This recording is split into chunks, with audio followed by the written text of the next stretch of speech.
You ready? That's all right. Yes, it's not a problem. Yeah. Everybody, welcome back to another episode of the Shop and Chivalry podcast. My guest today, the great Michael Bryant. How are you? Great, Mike. I'm doing good. How are you, brother? Fantastic. Great start to this. So, yeah. Again, well, we're going to start it now, right? Yeah. Right. Yes, that's wonderful. Thank you. So, Mike, you're in the local political game now, running for alderman of Ward 1, right? Ward 1. All right. Well, why? Well, I've always been interested in politics. I've always been a servant to my community. I was a police officer previous to my stint in insurance that I'm in now. And both my mother and my father were civil servants of the government. My father was a Customs and Border Patrol supervisor for the Port of Pascagoula and Gulfport. And my mother, she worked for the DOD. And she was the healthcare advisor for the military members who had to go somewhere to get some kind of specialized care. Oh, and, sure. And sure. then she would then get TRICARE Humana or the government to go ahead and reimburse those individuals for time, travel, coverage, what have you. So civil service has been instilled in my life from birth. You know, so and of course even my grandfathers. Both of them were in the military. Both of them retired from the military, and both of them went into civil service themselves. So, being in the political game, hearing the dinner table talks about, well, what's President Bush doing? What's President Clinton doing? Or what's going on in the world? Current events. Watching ABC News and Tom Brokaw every night because that's So you just kind of grow up with it. Yeah. And then, you kind of carry those with you. Yeah. So fair enough. So what motivated you to actually start running? Well, you see things going on in the city that we'll get into those, obviously. Yeah. But you see things that are going on in the city and the money that is wasted and the money spent on litigation and payouts from the lawsuits against the city.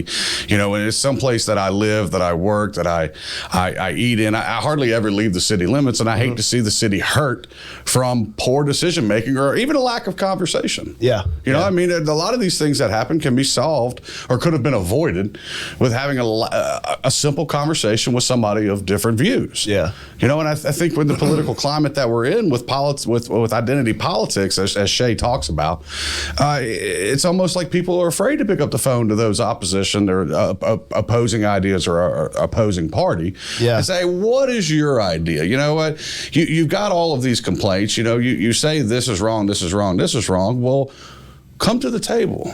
Wait a minute. We don't all have to use our outdoor voices. We can use our inside voices. We can sit down across from the table from each other, share a meal, and say, okay, well, what is your idea?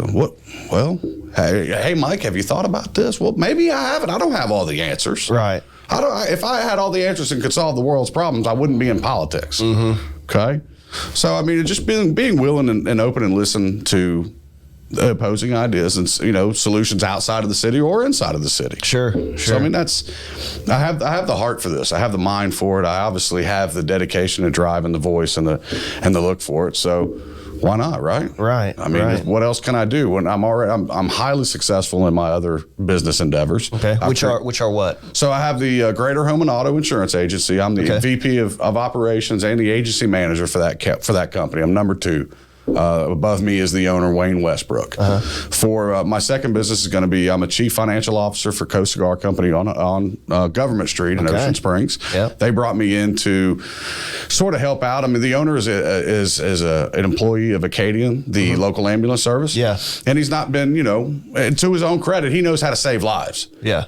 Well, I know how to run business. Right. So, and I enjoy cigars as the current sitting alderman does. Yeah. And, we just wanted to, he said he needed some help, and we went in there and turned it around, And, hey, look, we can find this cheaper somewhere else, or we can market this a little different way, and blah, blah, blah. How business operates. It's retail. Right, exactly. So again, those are my 2 most successful things that I've done in my life. Highly successful at both of them. It's an everyday thing. You're almost married to it. Mm-hmm. Along with having that agency manager title and having the VP of operations. I'm the janitor too. I got to go in and clean toilets. And anybody that you're there early, you're there late. You're always working. You know, that's something that I do for my clients on the insurance side is, you know, on my card is my personal cell phone number. Yeah. And when they call, I answer. Well, and I do want to tell this story, and please fill in any gaps. You know the story I'm going to tell. It's about, I think it was during Zeta. You had just yes. Who was that again? So that was Jacob Layton and his wife Brittany Layton. So they had told me, because I met you at the cigar shop, and he happened to be in there, and I was like, what's he like as an insurance adjuster? And this was a candid question, right? I didn't know this guy. You didn't know I was going to ask. Well, I'm not an adjuster. I'm an agent. Right. Sorry. Yeah. And so he said, and he tells me the story about how during the hurricane, or at some point, you know, you knew that he was a first-time homeowner, first time with insurance, so therefore first time dealing with hurricane damage. You reached out to him, you got your generator running, got the Wi-Fi going, and then you filed his claim for him to make sure that he could get his home taken care of, because they had a new baby at the time too, right? Yeah. So Jake lives just outside of the city. And he doesn't mind me talking about this, I'm sure. Well, he sent it to me. That's right. Yeah. So Jake lives outside of the city in Gulf Park Estates. And Jake was, you know, Jake's not a personal friend. He's not a best friend. He's not somebody that I knew a year ago. So, I mean, I don't want to think that, you know, we're coming up with stories somebody I've, you know, have known for 30 years. That's not the case. But no, I mean, what I did for Jake, I did for all of my clients, right? So, I mean, it was the first, you know, catastrophic storm that we had since Katrina. I know we had Nate and all these other little, you know, 35 mile an hour storms, and that wasn't that big of a deal. But, you know, I'm in the insurance business, and, you know, these people, I'm protecting these people's livelihoods and their investments into their life. And part of being that person, and part of, you know, having that 9 to 5 job Monday through Friday when it permits and they're not calling me at midnight. But part of that's being available when they need you. Oh, sure. I mean, you know, and when people don't have a roof, or they got a tree on their house, or, you know, hey, not only did the tree fall on my house, but it fell on my car, and you got my car, you have to be available. And it's just a testament to show that, you know what, where there's a will, there's a way. And even though I didn't have power, I didn't have internet, I didn't have my printer hooked up, I went to work. I was at work 8 o'clock the next morning with a generator, doing a Wi-Fi hotspot off my phone, powered my computer and printer, and we're filing claims. Right. And the quicker that you get these claims filed, and the better description that you give them, you know, hey, you know what, they're missing 75% of their shingles, and they have a large oak tree standing on their house. Get somebody here now. Yeah. And then next day, they're showing up, hey, we're on our way. Well, and the timeliness matters too, because soon the insurance companies are going to be inundated with all these requests, and then that pressure is going to flow out to the people that do the fixing. That's right. And so, you know, you're going to really run into a resource problem. So getting it in there first and being one of the first people is actually really important. It really is. Yeah. I mean, whether and it just comes down to doing the right thing. I can promise you that I was most likely the only insurance agent operating at 8 o'clock the next morning. I mean, it hit at 10 o'clock at night. It was gone by 1, 2 o'clock in the morning. 6 hours later, I'm opening the doors. You know, I've gone home, I've checked my damage, whether or not I had damage. I wanted to make sure I didn't have a tree on my house. But, you know, I was okay as far as damage when I've got to go to work. We've got to file these claims. And Jake is just one of those. There was another individual in Van Cleve named Marcus McDavid. Same thing. You know, I'm texting him as the roof is peeling off of this house that I'm sitting in. Hey, man, you guys all right? You know, let me know as soon as you can. I'll file your stuff. We'll get somebody out there to get you taken care of. Yeah. So, I mean, there's being an insurance agent, then there's being a good agent. And it's with everything, right? I mean, do what you know is right and follow through. You're going to be fine. Yeah, that story reminds me actually of, I used to give a talk about leadership and in the military. And one of the things I'd say is, like, leadership is about cashing in, or rather, leadership is about letting go of the trappings that have been given to you by the people in order to protect them in times of need, right? And so, for example, I would say that nobody's upset that the wing commander gets his own car. Nobody's upset that the wing commander makes $10,000 a month. Nobody's upset about that. They're upset when they've been given these gifts, and when times are tough and danger lurks, they're not out in front. Because that's what you're giving all these things for. We've identified you as a leader. You're the guy, right, or gal. You need to be the one to confront the danger to protect the tribe. And that's what leadership is I guess you would say in the actual metaphor of what it's supposed to be. Yeah, I mean that's one way to look at leadership, is being out in front and taking the hits before anybody else does. And I mean, and being the buffer zone in between. Sure. In my case, in between my city and my ward, in between what could potentially be coming here. Yeah, it's to be the buffer. It's to look ahead. It's to look forward and see. Okay, well, we got to do this infrastructure update. We have to paint this water tower. We have to update this fire truck. The chief needs this many police cars. We need to do this fire tower. We have the fire tower coming. We need this. Yeah, that's going to be huge. Yeah. It's actually going to be really good. But we have a foresight. Government moves slow. Yeah. Right. That's how it is. Yeah.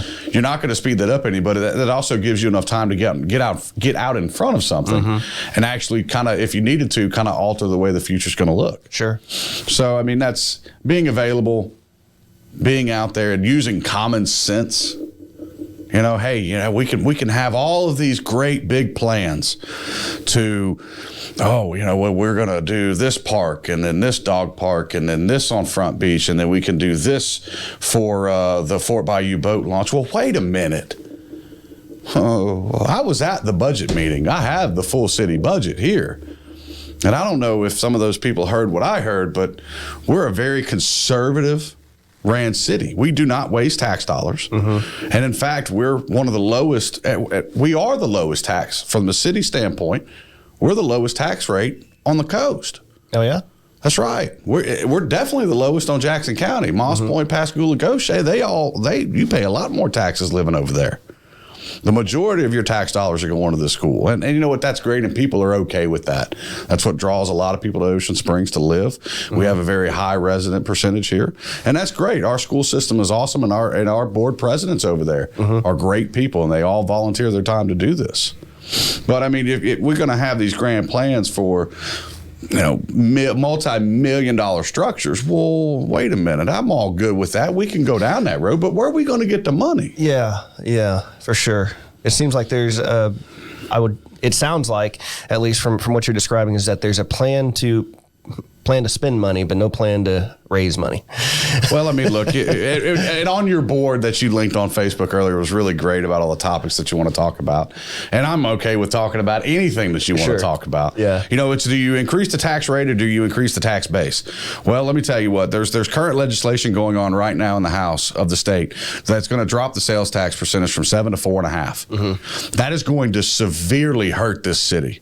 Most of our tax money comes from sales tax. It doesn't come from residential tax. The Walmarts and the Rouses, your larger box stores, all put together more than dwarf anything that goes on downtown. Yeah. Now they're equal in itself. That we need both of them. Yeah. All of those downtown shops, the Office Bar and Grill, Maison de Lou. You have the Mosaics. You got Glory Bound. All of those are great. That's part of the image and that's part of the tourism in Ocean Springs. And I think they're wonderful. They're ran by wonderful people. But at the end of the day, with the tax dollars and the money that are brought into this city comes from sales tax on the east part of the city. That's what it comes down to. And if our state passes this decrease in sales tax, well, we have a problem. This city's going to struggle. Well, can't the city just pass create a tax to make up for that? Okay, well, the problem with creating a tax is we did it with the 2% tax for the alcohol and food and beverage tax. That's supposed to have an end date, right? It was there. They originally pushed it during Connie's administration to increase tourism. Well, that didn't work. That didn't fly worth anything. So they added Department of Public Safety, Parks and Tourism, and then it passed with, I believe, over 70% approval.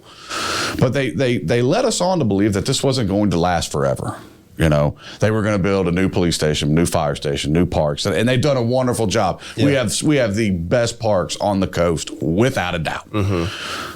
But somebody failed to realize, and again, I'm not hammering anybody personally. Don't think that I'm attacking anybody. But wait a minute, you built all these grand parks and they look great. Who's maintaining those? Nobody. They are falling to pieces because we don't have the employees at City Hall and for the city, Public Works, Planning and Commission. We're highly understaffed. Our people in the city are overworked. for what they are hired to do. There's multiple people in there doing multiple roles.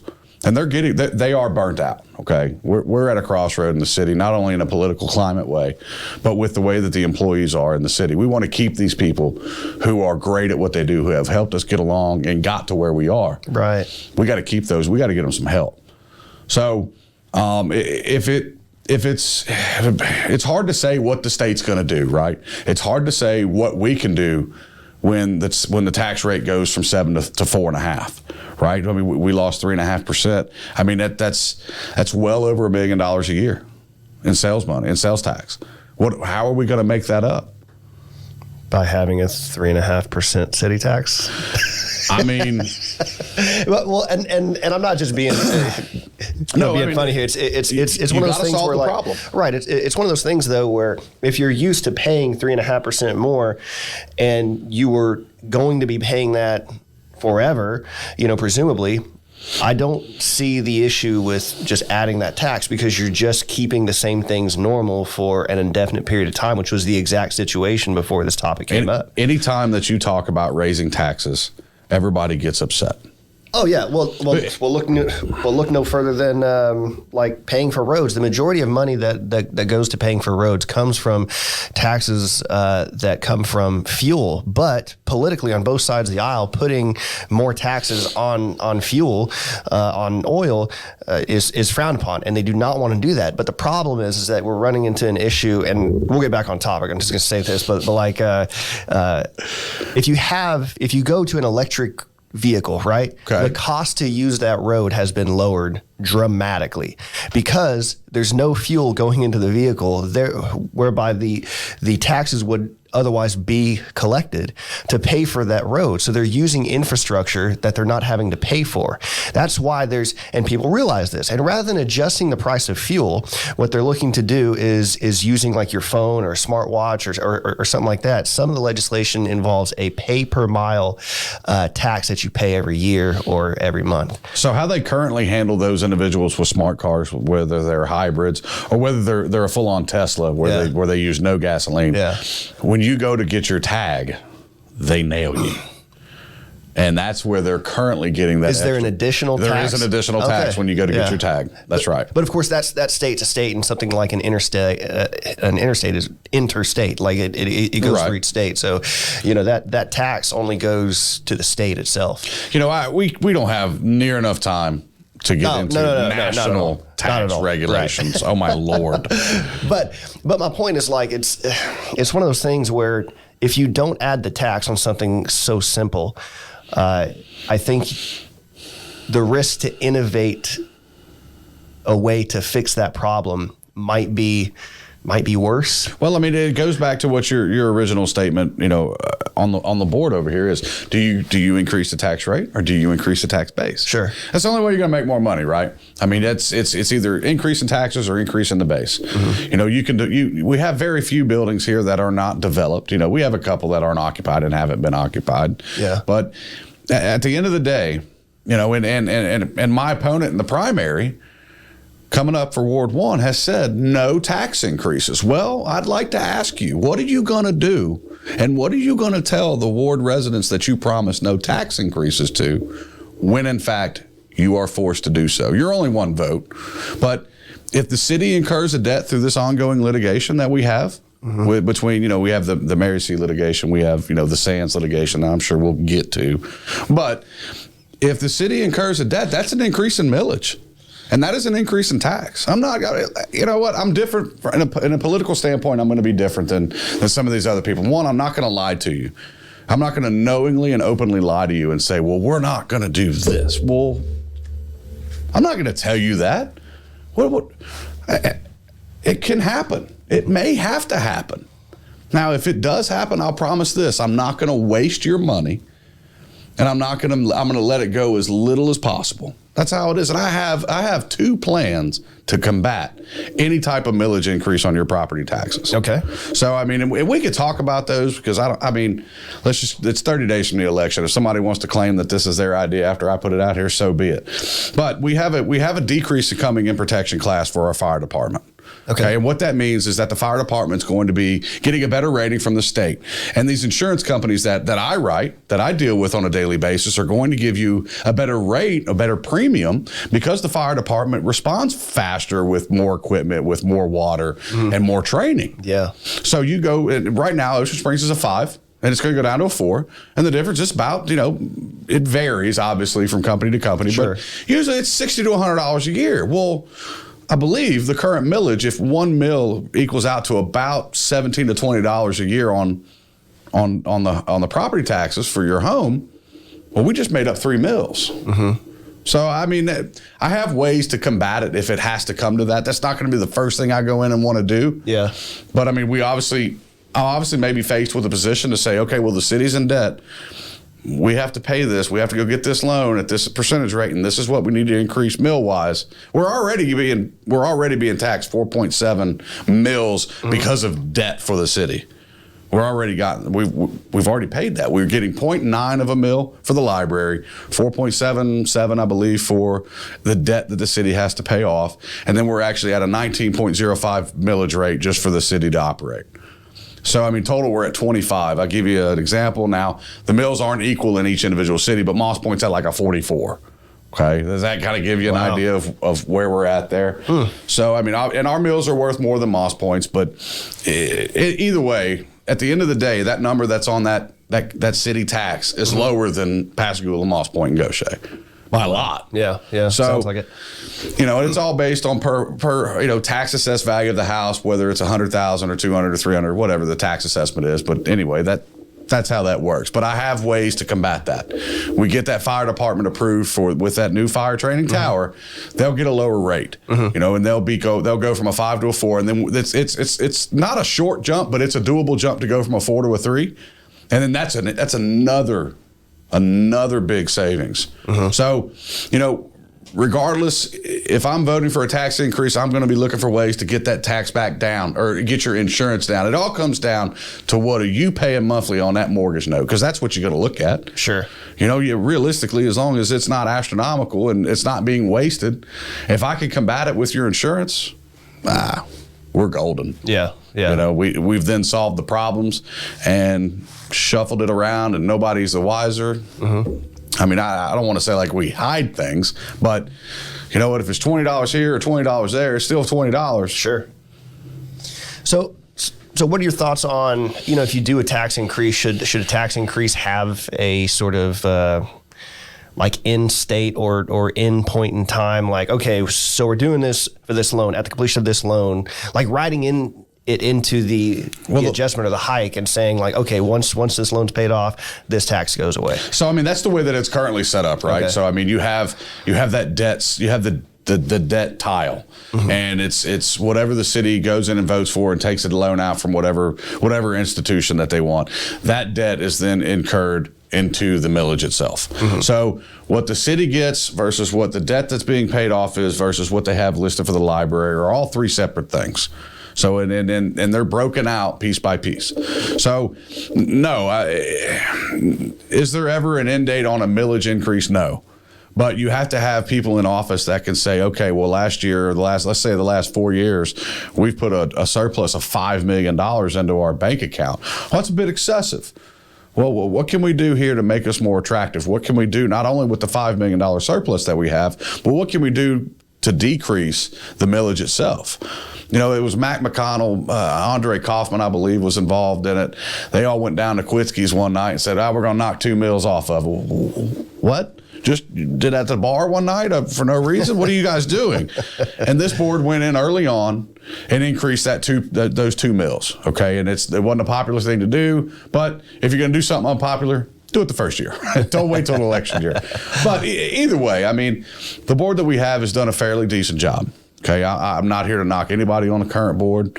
I'm not going to knock anybody that wants to run for public office and thinks that they have the answers and they want to be the change that they want to see. We just got to be logical about what we're saying. I mean, let's not openly lie to people, right? Let's just do what's right. Right. So, but no, as far as having an end date, I think the 2% needs an end date, and I think the current end date is 2034. So, and they're getting real used to the money. They like it. Oh, yeah. Oh, yeah. But the problem is if we're building parks with it and increasing the tourism and we're hiring these marketing firms to come out and market for the city of Ocean Springs without a production clause, I don't want to say we're wasting that, but we could be doing a better job with those contracts. Yeah, the $30,000 for that firm to come in and bring businesses in, I think it's frustrating because that money was set aside for that purpose used for that purpose. But of course, I think that might have been an executive session decision, if I'm not mistaken. I could be wrong. But also, you got nothing from it. That's right. We didn't get one. That's the issue. And so you can't say, while it's allocated for it, it's like, but there's no way that should just be like, okay, well, that's just the cost of doing business, so to speak. That's not the cost of doing business. That was the cost of a contract that wasn't fulfilled and wasn't set up correctly. Yeah. I mean, excuse me, production clauses. Hey, we want these businesses. We want to fill up businesses I believe that's what it was about. We want you to bring these businesses to Ocean Springs. Mm-hmm. Okay, you want a full, your charge for that is $30,000. Well, we tell you what, when you bring in a set number of businesses and you reach that goal that we've set for you, we'll pay that $30,000 without a doubt. Yeah. But they didn't bring one single business in here. To my knowledge, yeah. Come on. Yeah. Someone tried to tell me that the Dollar General was part of it. Dollar General's going up everywhere. I don't think we got it. That's what I'm saying, man. I mean, do we really need a firm to do that? Need a firm to get Dollar General to realize they should build a store in Ocean Springs? I don't think there's any issue with that. My welcome to Dollar General in West Ocean Springs. Welcome to the community. If elected, we are going to be more developer friendly. I think you guys are building a fantastic looking building. You know what? Everybody wants to say, well, now the Dollar General is the first thing you see when you come into the city. Everybody forgets about the little gas station that ain't been painted in 10 or 15 years. Come on now. Welcome, guys. Please stick around. Build more. Would you want a Dollar General in your ward? I'm getting one. I don't know if you knew it. Yeah. I know. I'm getting one. I mean, it's a matter of convenience, but I mean, activity breeds activity. Yeah. And if these developers can come in and these Dollar Generals can come in with a business plan and make money, so will others. Yeah. I mean, come on. Like we talked about just before the show that 38% of the people in Ocean Springs got a stimulus check. Does that mean what 62% make over that $150,000 mark as a couple? Maybe so. I mean, come on, there's a lot of money here. There's a lot of money here, and we don't need to be disgracing developers from coming and helping to grow our city. I mean, we can't do it without them. Well, I mean, we're doing that with the Sands. That's probably the best segue I've ever had. That is the best segue. I didn't even have anything. Yes, we're doing that with the Sands. Michael Butler, Julia Lon, Michael Lon. Guys, we gotta calm down. We need to get back to being respectful. We need to get back to coming together to figure this out. We have judges involved now on 3 stays apparently. All Michael Butler's trying to do is make a living. Julia and Michael, you guys are just trying to do what's right for your home and your property and your city, and we understand that. But we've got to come to some resolution here. It sounds to me like Michael Butler's at his wit's end. He has a judge that is approved to build apartments there, the 61. Which is not what he wants to build. He'd rather build the individual homes. And so when I talked to Elizabeth Fader-Hosey on the podcast, she told me something that I found interesting. And part of the problem was that I think one of the stays was that he called them townhomes. Right. And the city didn't have a definition for what a townhome is. And the city issued a definition. Right. Okay. Since then. But the problem is that there's a national definition that actually exists. So some national association that, anyway, the point is that not only did they have to make a definition, but they had to make it consistent with the national definition, which once they did that, it was very clear they were not townhomes. And so that's the issue. Okay. One of them issues. It's I don't think it's that complicated, honestly, but there's some feelings involved at this point. There's a lot of feelings involved at this point, and I'm not going to be. I'm not ignorant to both sides of it. Yeah. I can understand. Mike's wanting to protect his property, and the other Mike Butler is wanting to develop his. It's a tough situation that's gotten. Now it's nothing but attorneys are involved. The city has approved every one of their applications or views or plans for that, with exception to the last one. And they're beautiful, like I mean, look, renderings as well. He put them out. Well, he's been putting them out, but he's a talented individual. Yeah. And to be fair to Michael Butler, building 41 homes that look like that have that kind of clout, that have that presence, that castle beach home 30A feel. Yeah. That's why he wants to do it. I mean, come on now. Mike's a businessman. Mike wants his advertisements on Front Beach where everybody goes during the summertime. He wants those out there, and he wants people looking at his homes and going, man, look at that. And I don't blame him. But they're not cheap to build either. I think each individual column costs $6,000 to build. Right. I mean, he's got to go up. I think he's 15, 16 feet base flood. But I mean, but Mike's going to get a return on his investment, and you know what? When he builds these apartments, he's going to have them for 2 or 3 years or so, and then he's going to sell them. Yeah. And so be it, Mike. We have to move on as a city. What's the city's role in something like this? Well, this is, essentially, I guess just a private dispute between a property owner. I guess the city's involvement with the definition, sure, but like the definition, yeah. And the city approves this plan. So if the city takes into account the zoning for the area, and they go in and they say, okay, Michael Butler, you can, or Butler Homes, you can do this. Well, and when the judge comes back and then on behalf of Mike and Julia Lon comes back and says, no, you can't, we're issuing a stay, stop all construction. I mean, he had one of the houses probably 60% built. Yeah. Oh, you need to stop. Well, the city has a responsibility to go to that judge, I think, with the attorney of the city and say, wait a minute, we gave him the permits. We issued an acceptance on this. We are okay with what he is doing. Why are you getting involved into our affairs, and tell us why you are issuing this stay? The city could have avoided a litigation by doing that. You could have stood behind the developer and fought with the developer against the neighbors, because you've already issued that. You've already said you were okay with it, right? Which means their job's done. But again, it's the private. Yeah, it's a tough case, because I think the judge is not getting involved in a city dispute. The judge is getting involved in a personal dispute.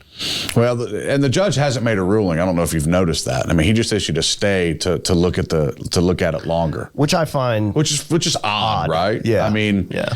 Well, what are you looking at? Like, are you that busy?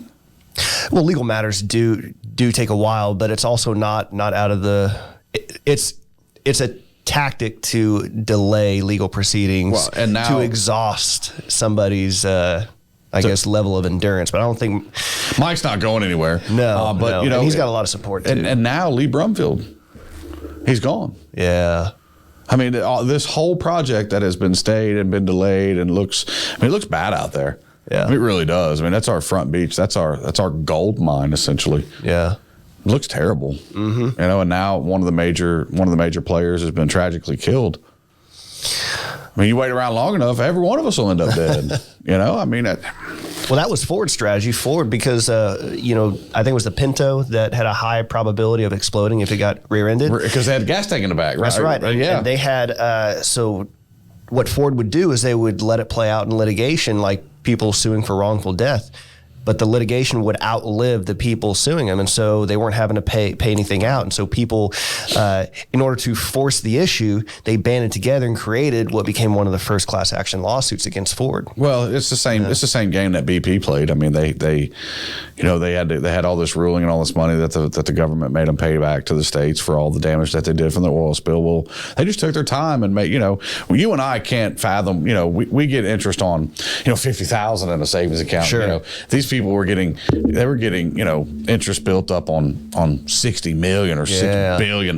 They were just using the interest money to pay people off. Yeah. So I mean, it's a game, but I just Mike Butler, Mike Alon, man, come on, guys. Let's sit down. And I know you guys say you have, and I know that there's a lot of feelings involved here, and this is not even in my ward. I probably shouldn't even be talking about it, but I'm one of six. I will be one of six.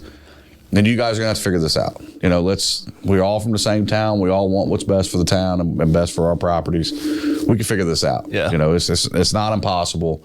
we're going to let cooler heads prevail, and hopefully the new mayor, whoever that may be, can lead that unifying charge and be the voice of reason between the two of you. And I'll be glad to support that mayor, whatever he or she wants to do. Yeah, for sure.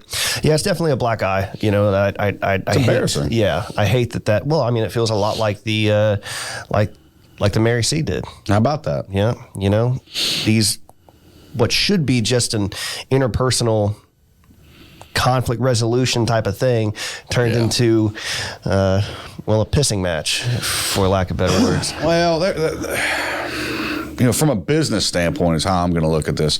The Mary C was given to the city.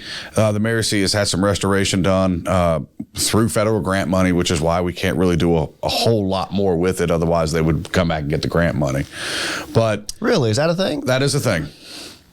Tell me more about that. Okay, so there's some historical registry buildings that are deemed in the city. I believe Mary C is one of them, and the city doesn't. I mean that building costs the city thousands and thousands of dollars, thousands. So in order to redo the roof or do these updates or have these maintenance people in place to do this, it costs this money. And if we need something major done, Carolyn Martin, who is part of our city employee, she can go get these grants. Okay, she can go petition these different federal government programs to get this money in there. Now, it comes with stipulations of what you can and can't do with the building going forward. It also comes with a match percentage that you have to contribute. So let's just say that we wanted to completely scrub the building, replace the roof, do the flooring and insulation. Make it a green, make it a more fuel efficient, and make it a greener building. Have a less electric bill at the end of the month. That's something Carolyn would apply for. There would be stipulations as far as getting the money. Obviously, dealing with the government and money, it's going to take months and years of hair pulling and all these things you have to answer. But at the end of the day, say they want to give us they're willing to give us $800,000. Well, if we need $1 million, we're going to have to put up $200,000. But going forward, we can't take $2 million of federal money and form a grant and then sell the building, right, for $10 million. Sure. Right? You're not allowed to do that. So I mean, that goes along with MDOT money. That goes along with any state and federal money. They're always going to put stipulations into what you can and what you can't do with it, right? It's going to be very, very specific. That's why Carolyn is so great at what she does. And she's overworked. I heard you, Carolyn, the other night, and I see you, and I'm going to help you when I'm elected. We're going to fix this. Ain't going to be none of this. I can tell you were ready to pull your hair out, and I hear you and I see you, and we're going to help you. We coming. But yes, the senior citizens home is another one. Not the senior citizens home, the senior citizens center between the Walter Anderson Museum down there. That's another building that we've taken grant money on to redo, and we can't just do whatever we want with it. Yeah. So we have to be very clear and very cautious, because if we do just decide to go in there and sell that, the federal government's going to go, we want our money. Yeah. And then then you got somebody going, well, we don't know what to do. And then increase the millage, they're going to sue us. We got to pay it back. You just got to be smart. You got to listen to your attorneys. You got to listen to your mayors. You got to surround yourself with good people. Yeah. Good. If you're the smartest person in the room, guess what? You're in the wrong room. Right. Well, the issue there is that you're not picking your team, and so you're relying on the taxpayers to do that, which isn't really an issue. It's just, that's kind of the difference. Like, if I want to get a good team, I'm probably going to surround myself with good players. In this case, it's really almost like you're setting up a volunteer organization in a way. That's right. Because what you're doing is you're coming in with a principle or a purpose and organizing around that. And in this case, it's the city of Ocean Springs, maybe your ward as well. So my opponent has said that ward first, city second. I do not agree with that. If the ward does well, it benefits the city. If the city does well, it benefits the ward. We are one and the same. So when making decisions for our ward and for our city, what goes on in another ward, such as Ward 2 or Ward 6, it has a direct benefit on Ward 1 or a direct impact on Ward 1, whether it be negative, whether it be positive. So, as far as how I'm going to look at things going forward, and when I sit on the board in the Ward 1 spot, I'm going to be thinking about, of course, my area and my ward first, but I'm not voting against the ward I'm not going to vote against the city just to benefit Ward 1. It's not going to happen. If something's good for the city, it draws income, it draws people, it makes us look better, it increases our image and our prosperity. Guess what? It's good for the city, it's good for the ward. What about somebody in your ward who hears that and says, well, I've got X problems in this ward? What are those X problems? Well, that I'm just saying, I don't know. But I mean, we can make, okay, well, let's. Well, how about this? We'll start here. You tell me, what problems are there in your ward that you'd like to address? There are some infrastructure problems that are in our ward. As far as, we don't have any road striping. There are some stop signs that could get put out on certain long roads in our neighborhoods. There are some drainage issues that are in Culioca. There are some drainage issues that are in Monticello, and there are some big drainage issues going on in Fort Bayou Estates. We are one of the oldest wards in the city, and we're getting to where we're going to need some of that federal funding and that county funding to come in here and redo some of this stuff. And it's going to take a lot of money. That's going to be a major project. And hopefully with the right leadership and with the right people that won't take no for an answer. And hey, you know what? Hopefully we don't end up like East Biloxi. That's my fear. I don't want to have to deal with that, for 8-9 years. Your car's front end's jacked up because they can't fix the potholes because it's a gravel road. You repave it. We ain't doing that. Look, I'm somebody that's not going to sit around and let you just do what you want to do. As far as if we subcontract you out to come in here and do this, I will have a team of civil engineers. I met with one this morning. I know civil engineers in this city. Brad Patano is another one that I could go to and say, hey, Brad, is this right? I'm an insurance guy. Wait a minute. I'm a businessman. Yeah. I don't know nothing about civil engineering. Sure. But you know what? There's enough people in this city that are very, very educated. Brad Patano's one of them. Fader Hosey's one. She's very knowledgeable about the culture and the arts and how to bring people and business into certain industries. But it's surrounding yourself with those committees and formation of those committees and prosperity companies. Say, hey, look, I don't know this. I don't know how this civil engineering stuff works, but would you be willing to show me? Would you be willing to form the OS Civil Engineering? That way we can have somebody down there for the beach who could come in and say, yeah, no, this is not happening right. You can't do this before we waste $1.4 million on something we're going to have to tear up and then put back. Hey, no, this should not take them 8 or 9 years. This company is making this mistake here. I can then take that individual and form their committee and direct that subcontractor to go through that committee and answer any and all questions. And they have a vested interest because it's their city that they're in, that they're working with. So, I mean, that's what I meant by surrounding myself with great people. I see. That makes sense. When it comes to insurance and protection classes and fire ratings and FEMA and flood, guess what? I'm your guy, right? I can show you that. When it comes to retail, hey, I got ideas. We can do this. But when it comes to certain things that I don't know about, right, I'm not too prideful to not pick up the phone and say, hey, Fader, I need some help. Right. What do you think about this? Makes sense. It just makes logical, good sense. I'm not going to know everything. There's a consensus that there's all these speeders in these neighborhoods. If I get another message about speeding in Fort Bayou Estates, look. Well, look, the problem is you don't have enough speed bumps. You need more speed bumps. If you want speed bumps, vote for somebody else. Do not vote for me. I am not going to put speed bumps in neighborhoods. I refuse. Look, this goes back to listening to people who are smarter than me. It's kind of ironic, right? Because a pothole will ruin your car and everything, and it's kind of the depression. Yeah, but a speed bump does the same thing. And people want those.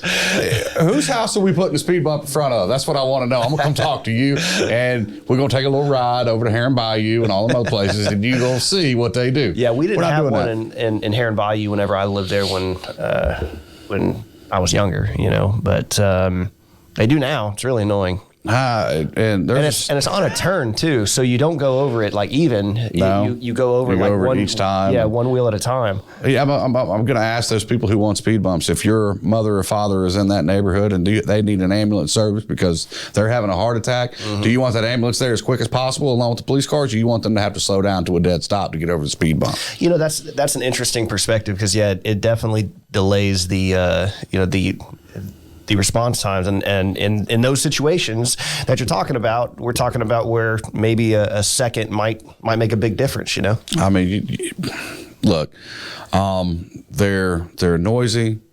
They're destructive on our cars. I mean, come on now. The people who are speeding in those areas in Culioca, Monticello, and Fort Bayou Estates, guess where they live? They live in the ward, right? So, look, if we really want to address speeding, okay, well, let's just go ahead and address it. Here's what we're going to do. We're going to change the speed limit. Okay, right now I think it's 25. Let's change it to 21. Let's make it an odd number. Well, why is the speed limit in this neighborhood 21? Well, you better go 21. Yeah, we don't know why, but we address that. We can have as far as being in the police world, which I was in, the use of force continuum always started with officer presence. Okay, so let's just say you were dealing with somebody who was out of hand or wasn't doing what you wanted them to do. You would increase the officer presence first, because the more officers, the more willing to, hey, I don't know how many guys it's going to take for y'all to get me in the back of that car, but I know how many y'all are going to use, and that's more than enough, so I'm just going to go ahead and do it. So these, now that we are, I believe by August, we'll be fully staffed at the police department here in Ocean Springs, which is a milestone. Okay, with the increase that they got in their pay, right. We're getting transfer officers from other cities, and thank God. You know, we don't have to send them through the academy. We don't have to FTO them. We don't have to spend $60,000 to train that individual. That's the cost of that, by the way. Isn't that interesting? By simply paying them more, you're actually reducing the long-term costs. Duh. I mean, it's business, right? I mean, that kind of goes back to the maintenance of the parks. Mm-hmm. If we're either going to keep building new parks and new infrastructure every time they get dilapidated or the toilet doesn't flush right for a year or 6 months or whatever, we can hire old Johnny over here, pay him $60,000. Hey, look, the only thing you're going to do every day is you're going to go work on these parks, okay? You're going to be a plumber, you're going to be a little electrician, you're going to be a jack of all trades, go take care of our stuff, call us if you need something. Yeah. Then we're not replacing air conditioning units or fans or vents or electrical and lights and pillars and all that, because he caught it in time. Right. And I think that could be even attributed to the Mary C building. I mean, if you don't know if you don't know something bad's happening, you can't address it. Sure. And if you let a leak go for so long, you're doing nothing but causing more damage, which is ultimately going to cost you more money. Right. So, but back to the whole police deal. You know, fully staffed, I can't give you the numbers per public safety. It's not smart for somebody to come out publicly and tell you how many police officers there will be at any given time in the city. Yeah. But here's my plan. There's enough officers to go around to where we can dedicate and put one in each individual ward.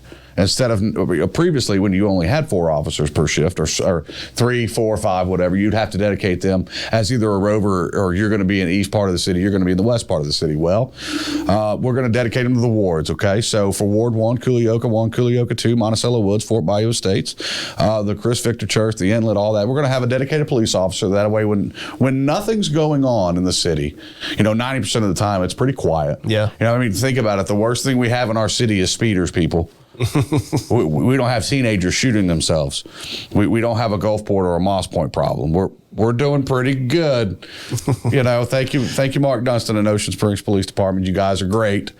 But we have this individual that patrols our neighborhoods, okay? Hey, look, you're dedicated to Ward 1. This is where we want you to be unless we dispatch you or you get a call for service somewhere else. The only thing that's going to stop speeders in the neighborhoods is money out of their pocket. So when they pop you doing 35 and a 21, and hey, that's pretty hefty fine. Not only your insurance rates are going up too after you get out of City Hall and pay this $300 ticket. You go think about that next time. Right. Now, there's always, you go through these little towns in Mississippi, and they always say don't speed through them because they're going to get you, because that's that's how they get money. Well, if you have that same mentality that, hey, we're not speeding through Fort Bayou Estates anymore. I done been pulled over twice. I got a warning the first time, and I got a ticket the second time, and I ain't paying any more of that. So the only thing that's going to slow you down. Yeah. And it's Ward 1 residents, so I hate to say that to you, but, community policing, if you see somebody that, hey, Mike, why don't you slow down a little bit? It's my kids are out here playing in the road. Your kids don't need to be playing in the road, but either way, you get on to them. This is how we're going to solve it. It's not going to be speed bumps. Stop signs are an okay idea, but, just follow the speed. We could put a 3-way stop sign on Nottingham, a couple places. All right, fine. But you know what? If the people are willing to speed, you think they're not willing to California stop a stop sign? Right. Right. For sure. That makes sense. But this is honestly, it's a great problem to have. And I love that we're talking about speeders and not murders. Yeah. You know, I mean, we live in between two cities on this coast that are just, oh my Lord. They got it rough. Boy, I mean, do they? Yeah. And they pay more tax dollars than you. Mm-hmm. And you know what? My hat's off to the Ocean Springs Police Department. They're a bunch of well-educated, very well-kept individuals who have been in some peculiar situations here recently throughout their tenure. And Mark Dunstan and Chuck Jackson, they're all great people. I've known some of them my whole life, and they've watched me grow up. They busted me when I was doing something as a young buck. Mm-hmm. Yeah, you don't need to be doing that. Come on, you know. Yeah. I got a lot of respect for those people. Right. That makes sense. Well, hey, tell me about your thoughts of downtown. Well, which part? There's a whole lot we could talk about. Oh, yeah? Yeah, well, what you want to? You want to talk about Government Street? You want to talk about one way? Sure. How do we solve the problem down there? Look, you know what? I'm not a traffic advisor. I'm an insurance agent. I am a businessman. I do not understand how traffic studies work. Uh-huh. But somebody does. And guess what? They've done one. Mm-hmm. And the side streets of Ocean Springs, Bowen, Jackson, all those other side streets, they can't handle the overflow of traffic from a one-way government street. You know, if the solution was easy, we would have already done it by now. I know, Matt Stebley, he's running in this election, and he's got his shop down there. He's highly involved. He's there day to day. I'd be more than happy to see what Matt Stebley thought about it. I know we're talking about a parking garage and extra parking right there, and you know what, whatever makes sense. He's got some. So I talked to him on a podcast not too long ago. His episode will come out in a week or two, but so. One of the solutions he had was pretty simple: angled parking. Okay. Angled parking on the street, and he said also he does. I think. I apologize if this is not correct, but I'm pretty sure he's pro one way. I'm sure he is. Yeah, I think he wants the one way, but with fixing the diagonal parking, and that'll reduce a lot of things, because a lot of people can't parallel park, or they think they can parallel park, and they don't realize that getting out of parallel parking is a part of parallel parking. Right. I was just talking with Summer Devereaux, and she had somebody on a golf cart that clipped her trying to pull out of parallel in a golf cart. In a golf cart. Yeah. I mean, you should be able to drive that thing. Let me tell you, you can pick it up and move it. You can. Well, to where we could. You could pick up one side of it. Summer probably couldn't. Yeah, fair enough. Well, she wasn't driving the golf cart. She was in her car. Yeah. Oh, yeah. Lord. And someone hit. You know what? It's drunk dude. Again, it's kind of like the speeders in the neighborhoods. This is a great problem, guys. We have that many people interested in going to downtown Ocean Springs and spending their money. This is a great problem.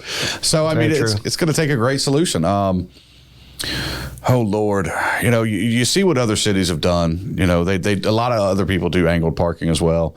Those sidewalks that we put in down there were part of an MDOT program that we did with the city. So I mean, you really can't just go in there and tear those up. We've got trees that are down there and planted. Doing angled parking is going to cut into the width of Government Street, and the only way that you would be able to get away with angled parking is making it one way. Or because right now you can park both sides. That's right. But if you only had parking on one side and did two-way, you could do that. And that might actually get you a little more room. So I'm just being logical here again, and I'm not a traffic study. Sure. guy. Yeah. I don't know the solution here. I don't know everything. But to me, if we only park on one side, you've eliminated half the parking. Mm-hmm. Okay, how did we solve this problem? Right. That's fair. I guess in my mind, a parking garage is always part of the required solution. Okay. I'd be willing to talk about it. Like the parking garage, to me, downtown parking on Government is a non-solution. You can't find a solution to that. It's not easy. So, I don't think one exists on Government. I think there's trade-offs instead. Okay. So you're not focused on a solution, you're focused on a trade-off. The parking garage is a solution. It's a 100% solution to increase the access to downtown, increase the parking capacity, and decrease the reliability on streets as a point of parking. It solves those problems for sure. Who's going to own that parking garage? Well, it's my understanding the city. So here we are. And we could probably use 2% funds for that. Yeah, I do think that's part of tourism. We're getting. I've been hearing conflicting things. One person that I interviewed told me that we're not getting BP money for the parking garage, or the money that we are getting is not going to be enough. I need to chase that source down and find out. And then so are you hearing this on Facebook? No. Here in this room. Okay. Yeah. So I could go listen to the episode and find out. And then I've also heard that the funds are allocated. They're already here. We just have to come up with the remaining funds. So, okay, parking garage sounds great. What are you worried about with that's another infrastructure we got to maintain. Are we charging to park? Well, I don't think you need to. I think that the cost to maintain will be in the amount of access that you can provide at that point. Because look at it like this: access that we have now is not being. I mean, it's becoming a problem. I don't know anybody that says, "Well, we're not going to go to downtown Ocean Springs unless it's during a festival," because developing Porter will be a big issue for it. So hear me out. So, are you familiar with the phrase diminishing marginal returns? Yes. So that's what I'm describing, is that if business continues to proliferate in downtown Ocean Springs, the ability to access those businesses is going to be affected. Sure. And having a parking garage will enable more access. So by spending more money and getting more sales tax, the 4.5%, that will go back to the city to help pay for that. So, you know what? All right, let's get logical and let's talk about something that may not be very popular. Okay. Ocean Springs residents are a little extra. They expect a little extra. I mean, come on. If you go to any major city, you go to downtown Atlanta, downtown Miami, downtown New Orleans, what are you doing? Well, you're walking. Mm-hmm. Or you're taking a cab. Or driving down one-way streets. Or driving down a one-way street. And you're not parking on either side of those either. So, I mean, I think we Which, what do they all have? Parking garages. Albeit paid parking. Paid parking. Yeah. And parking, they have parking lots that you can go into and pay as well. Yeah. Same in Miami, same in Tampa, same in Pensacola, same in Atlanta. Or, you know what you could do? You could validate parking. Okay. So then you pay if you're not shopping at a business, but if somebody validates your ticket, then you don't have to pay coming out. You just hired 4 people. How so? Well, I mean, how are you going to validate their ticket? No. Each have you ever been to like a city that does that? You walk into a business and if you spend money there, then you give them their your parking ticket and they validate it, and then it just goes in the machine. Oh, and the machine reads a validated ticket. Yeah. Okay, no, that's too much. Why don't we, just pay for parking? Or if the city's going to incur the cost, we got to have a plan to where we can maintain it. There's also a question of how much actually does it cost to maintain a concrete structure? Well, it depends on if it's engineered correctly or not. I mean, look at what we're facing downtown on the beach. Well, fair enough, but there we're also fighting erosion. I think that's a much bigger problem than a standing parking garage where you're dealing with probably LED lights. You're not going to change those very often. I mean, I can't imagine how much infrastructure actually has to be maintained other than lighting. If we're not going to have somebody pay to park, then it's going to be an in and out kind of thing. You got lighting. You're going to have the same kind of erosion too. I mean, you're going to have the speed bumps that are going to have to get replaced. You're going to have to keep it clean because it's going to grow mold. It's going to grow that green stuff. Because I mean, so there are costs associated with this. Right. It's not free. I'm just saying it might be overstating. Okay. To say, there's going to be costs because entropy happens and things left to their own devices will fall apart. So I don't disagree with that.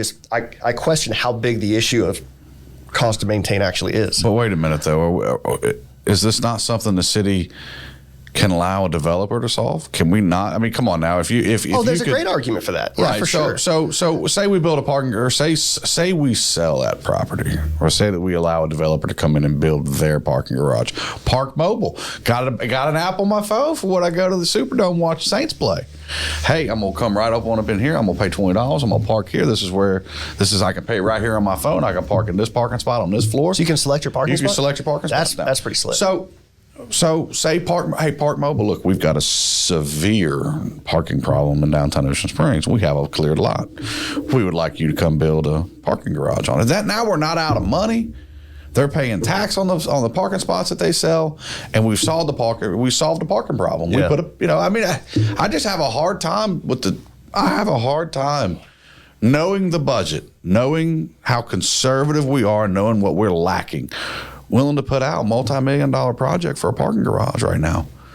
We're just not in a position to do that. I'm not going to lie to people and give them these pipe dreams. Well, the city has all this money, and the city can go and pay and buy these things and erect these monstrosity structures. I just don't see where we have the money to do it.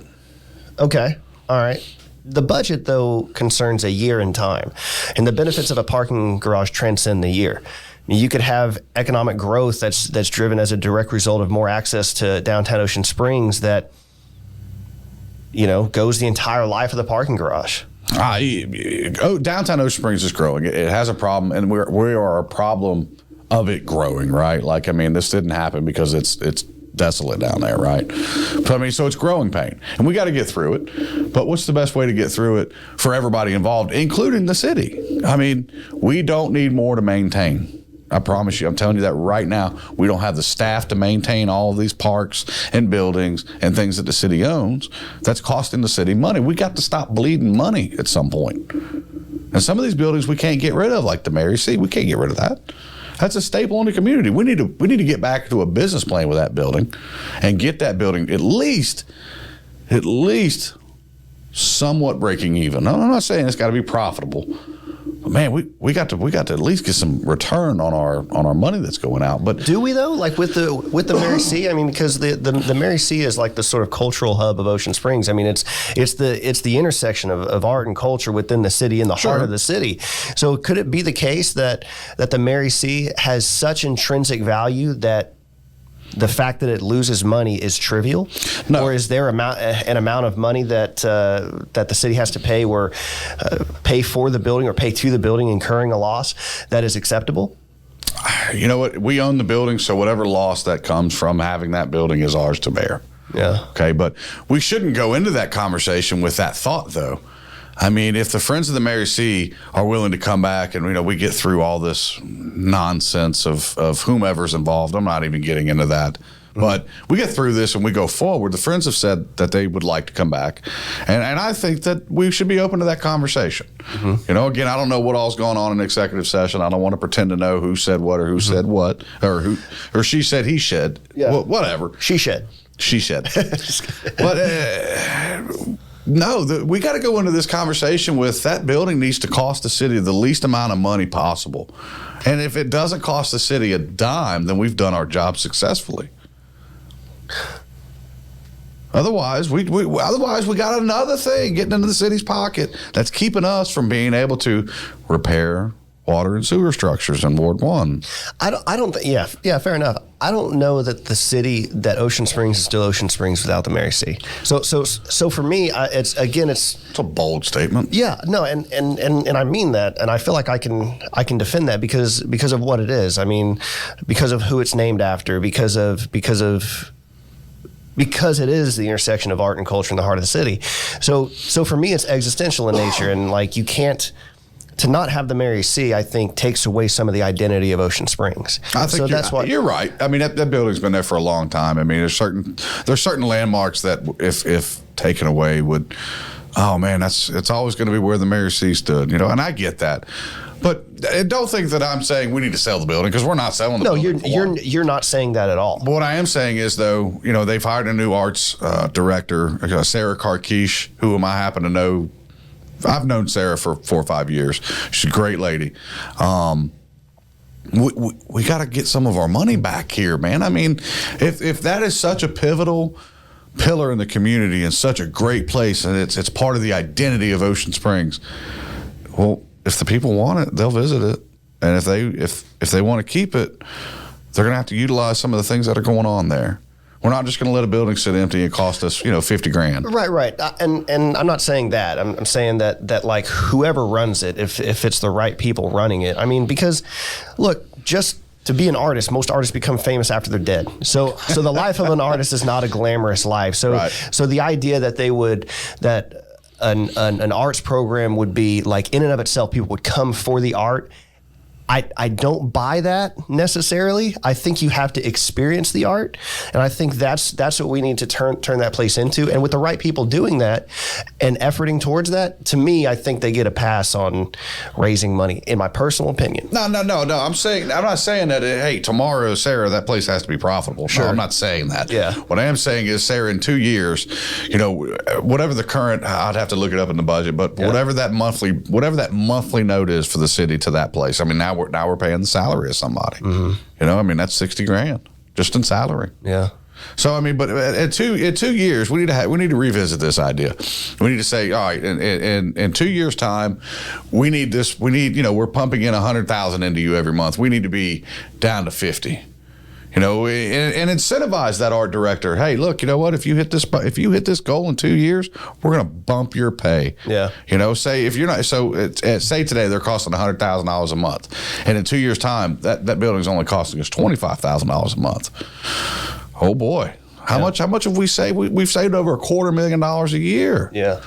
We can afford to give that arts director, hey, here's $25,000 a year extra for doing what you did. Thank you so much for getting us out of this hole. That's a bonus. Yeah, that's right. Yeah. There's multiple ways to do things. Just doing contracts, the art of the deal. Always sweeten the deal. Always leave options for growth. Always leave somebody some way to motivate themselves to make their job and their paycheck better. We're gonna be all right. Yeah.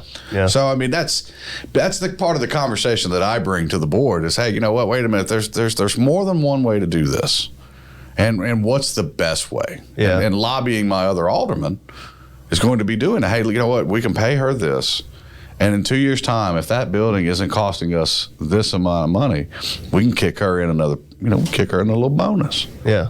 We can up her salary. And like, performance bonuses are not some ethical conundrum. I don't think it's unethical at all. Yeah, there's plenty of evidence of that. I mean, if you watch sports, then you're obviously in favor of performance bonuses because that's how contracts are structured. But Tom Brady. Yeah, Tom Brady. That guy. Yeah, that's your guy. Oh man, I've watched. So are you a Tom Brady fan or a Bucs fan? No, I'm a Patriots fan. Okay. So again, it just goes. Do you own a Bucs jersey now? No, I do not. I do not own a Buccaneers jersey. No, sir. Okay. Now I am a Tom Brady fan. When I first started watching football back in 99, 2000, he won the Super Bowl as a rookie, and I was like, man, that's awesome. He's a well-spoken guy. Yeah. He cares for people. He's got a great family, and man, I liked. My dad was a Cowboys fan of all things, and I was. That's his fault. You don't have to let that trauma affect you forever. It did affect me. That's his bad decision. Okay. Well, and then my brother was a Giants fan, and.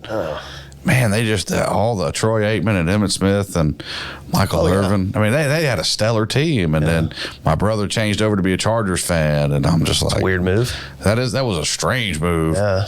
I was like, whatever. And I was like, I like the Saints. I watch the Saints. I mean, they were in opposing conferences. It wasn't never really an issue. They never played each other hardly unless it was preseason. So I was like, you know what? I like the Saints. I don't like the Patriots, but I like the Patriots first. Yeah. I like their emblem, red, white, blue, Patriot deal in Foxborough. I mean, come on. It's in my opinion, that's America's team. Yeah. But, I mean, watching him win 7 times is just, golly. It's certainly incredible. It really ends is. the debate. It ends the debate of who's the best quarterback. Now we didn't come here to talk about football. No, but a little bit of levity is not a bad thing. Yeah, that's true. Pick your new topic, brother. What you want to go to? Well, I kind of want to ask you again about the Mary C. Sure. Just like what do you think can be done differently with or about the Mary C? So, and again, I'm not an arts individual, and I would 100% rely on Sarah Karkish to tell me what people would like to do as far as art goes. That's fair. I know they have a theater thing there. I know I'd bring everybody back to the table. Yeah. Me and the mayor would go forward, and the other alderman, of course, as well, would go forward and bring everybody back to the table and say, all right, we're not babysitting anybody anymore. The adults are speaking. And if you have a problem or you have animosity or you want to create turmoil, we'll show yourself the door. Yeah. We own the building. Mm-hmm. We're here inviting and talking to you. And you know what I mean? That the way all of these things could have been handled with contracts anyway, operating agreements between the city and the Friends of the Mary C, or the Friends of the Mary C and the Walter Anderson Theater Project. But I would like to see something going on every other day at the Mary C, set up and run by the arts director from the city. And I would like to see it start bringing in money and getting a return on our investment. I mean, it's hard to look at the Mary C that way, I guess, for you, but for me, it's a commodity to the city.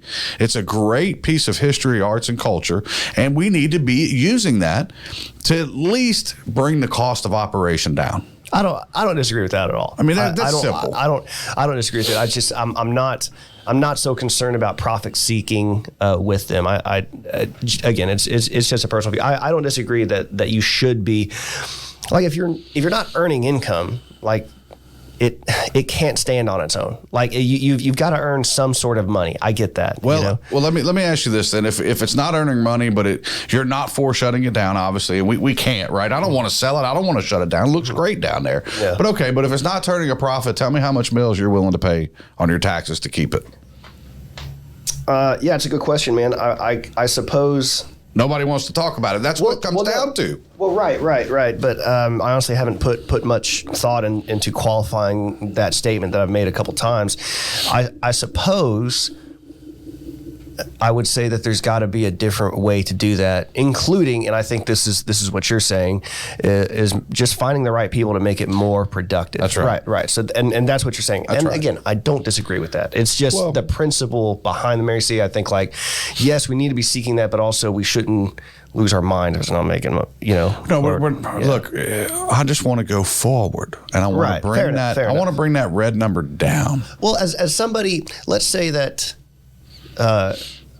like, you're not into the arts thing, right? No, I'll be honest with you, man. I enjoy painting. I enjoy woodworking.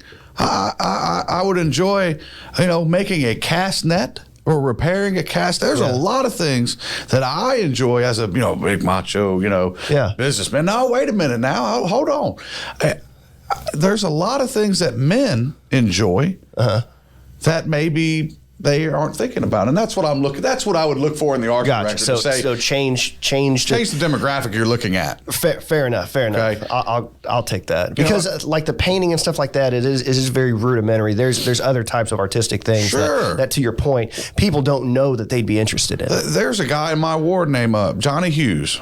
Love Johnny Mr. Hughes, if you're watching, hey, how are you? I'm going to use you. Sorry, hope that's okay. Wood turner. He's a wood turner. Makes some amazing stuff. Absolutely. He built a mallet for me years ago. I was out in Georgia and I never picked it up. He turned it out of something, whatever. Yeah, I forgot to pick it up. There's a guy in the Peter Anderson and Walter Anderson festivals. There's all kind of men that are there. Craig Brumfield comes over. Marty Wilson comes over. Them guys are, they're painting these gorgeous murals of offshore fishing. It's another place that's near and dear to my heart. I bet they'd enjoy to have a parking garage there. They could park like I bet for those instances they would really enjoy that. But we're going to have to double the cost to get into the Peter Anderson Festival. I mean, come on. You're right. Look, spending money at those festivals is not an issue. No, it's not. That is not an issue for people. Right. So. I can't wait to bring it back too. Yeah. Man, anyway. Yeah. So, but no, like I would like to know how to build a cast net or how to repair a trawl net. I swear, every time you're saying that, I'm thinking you're saying casket. Cast net. No. You're not. It's just me hearing you say the word cast, and I'm thinking like casket. Why would I'm sorry. It's distracting myself. Just so we're clear, ladies and gentlemen, I do not want to build caskets at the Mary C. That is not something that I'm interested in at all. And I won't rule it out. Well, you do what you do, brother, but we don't need to be, with everything that's going on with that place, we don't need to be making caskets in there. Somebody going to wind up in one. So we ain't doing that. Yeah. That's cool. Yeah. Yeah, there's a riddle that involves that. He who builds it doesn't use it. He who buys it doesn't want it. He who uses it doesn't know it. Right. It's a casket. Anyway, sorry. No, you're good. But no, I mean, just taking it from a business standpoint, I mean, that we got to get the number down. You know, I know it's costing us money, and I know it will always cost us. I mean, we got to maintain it, we got to run it, we got to operate it, and that's going to take some. It's going to take some money. Yeah. But you know what? It doesn't have to. That's what I'm saying. And we could, and you know what? So what if it turns a profit? Oh, look, I'm not against that. I'm not against that. Oh, okay. That at all. All right. You know, I mean, ideally, that place would be thriving, profitable, and an asset to the city. Absolutely. You know, in more ways than just its intrinsic value and part of the identity of the city, but like quantifiable, you know, value. Well, Brian, guess what? What's that? That's what I do. Okay. Well, we'll see. You know what? That's part of what I do. I'm a businessman. I can, you know what? You could talk to my mom and my dad. I could talk to anybody, and I'm good at selling what I have. I mean, I'm good at describing my products in the insurance world or the cigar world. Yeah. You know, hey, look, I know where this cigar is made from Honduras with a Connecticut wrapper and a Maduro filler.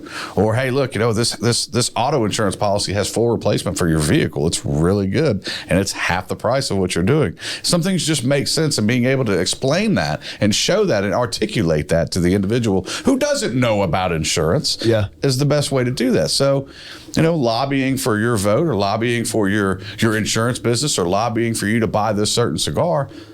You know, lobbying is almost a dirty word, but I'm selling you on the idea of what I have to offer. Yeah. That's what candidacy is about. Sure. And I'm telling you, we can make that Mary C business profitable. Yeah. There's no doubt. Well, that'd be great. Honestly, it'd be great for sure. Was it you that was telling me about how you wanted to start if we had a parking garage, have somebody to do like a golf cart shuttle?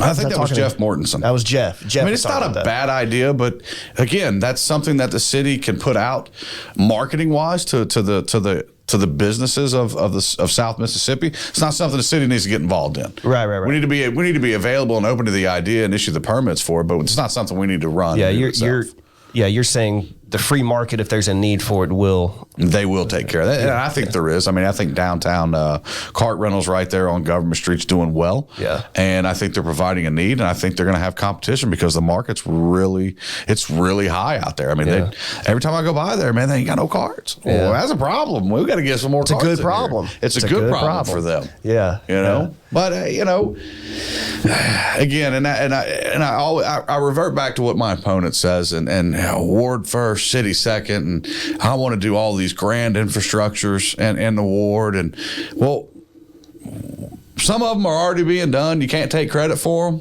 Okay, I don't know who told you that you can come out and take credit for something that's already happened and already been approved. And John Gill was the main one doing that, and the rest of the board of aldermen. But I'd like to know where some of this money is going to come from. Yeah, all this infrastructure down at the boat launch sounds great, man. Where are we getting the money to do that? Was that coming out the 2% fund or what? I mean, I don't know. I mean, I'll tell you this, for the people that are watching that are wondering who to vote for the Republican primary. One, I'm a conservative, and I've been a conservative my entire life. I've always voted for Republican, and I can't say that about my opponent. I can't say that she's ever voted for Republican. In fact, I have the voting records, and they don't show that. So, but I can promise you, we're gonna do everything we can to be profitable and grow in our ward and keep all the infrastructure maintained, and then we're gonna not waste money. Okay, we're gonna, you know, just like discussing with that Mary C deal. You know, we're going to find a way to make it a less of a burden or more profitable. Either way, right? That's what we're going to do. You know, and on this thing behind me, your board, as you want to call it. You know, city interests. Just to be fair, you're not saying that I'm bored. No, you're talking about the board. Yeah, the board that I look on. Board, sir. To see. The board that you look on that I can't see, but you can. Yeah, just to keep us on track. That's all. There's a mirror over there, and if you move it over, no, I could. Hey, that's not a bad idea. I might see if that. Look at you, Mr. Idea Man. I might seriously look into that because I mean, I don't know what value it has to you, honestly, but anyway. What I'm ready to move on from something, you know, I mean, so I mean, for the next part of this, we're going to to start comparing, who you're voting for. I mean, that's what it comes down to with this podcast and why you're watching it. You have all these people who have come on the show, and people want to know, well, who's the better man for the job? Mm-hmm. Well, that's me, 100%. You know what? I've to start scratch businesses and make them into multi-million-dollar profitable organizations.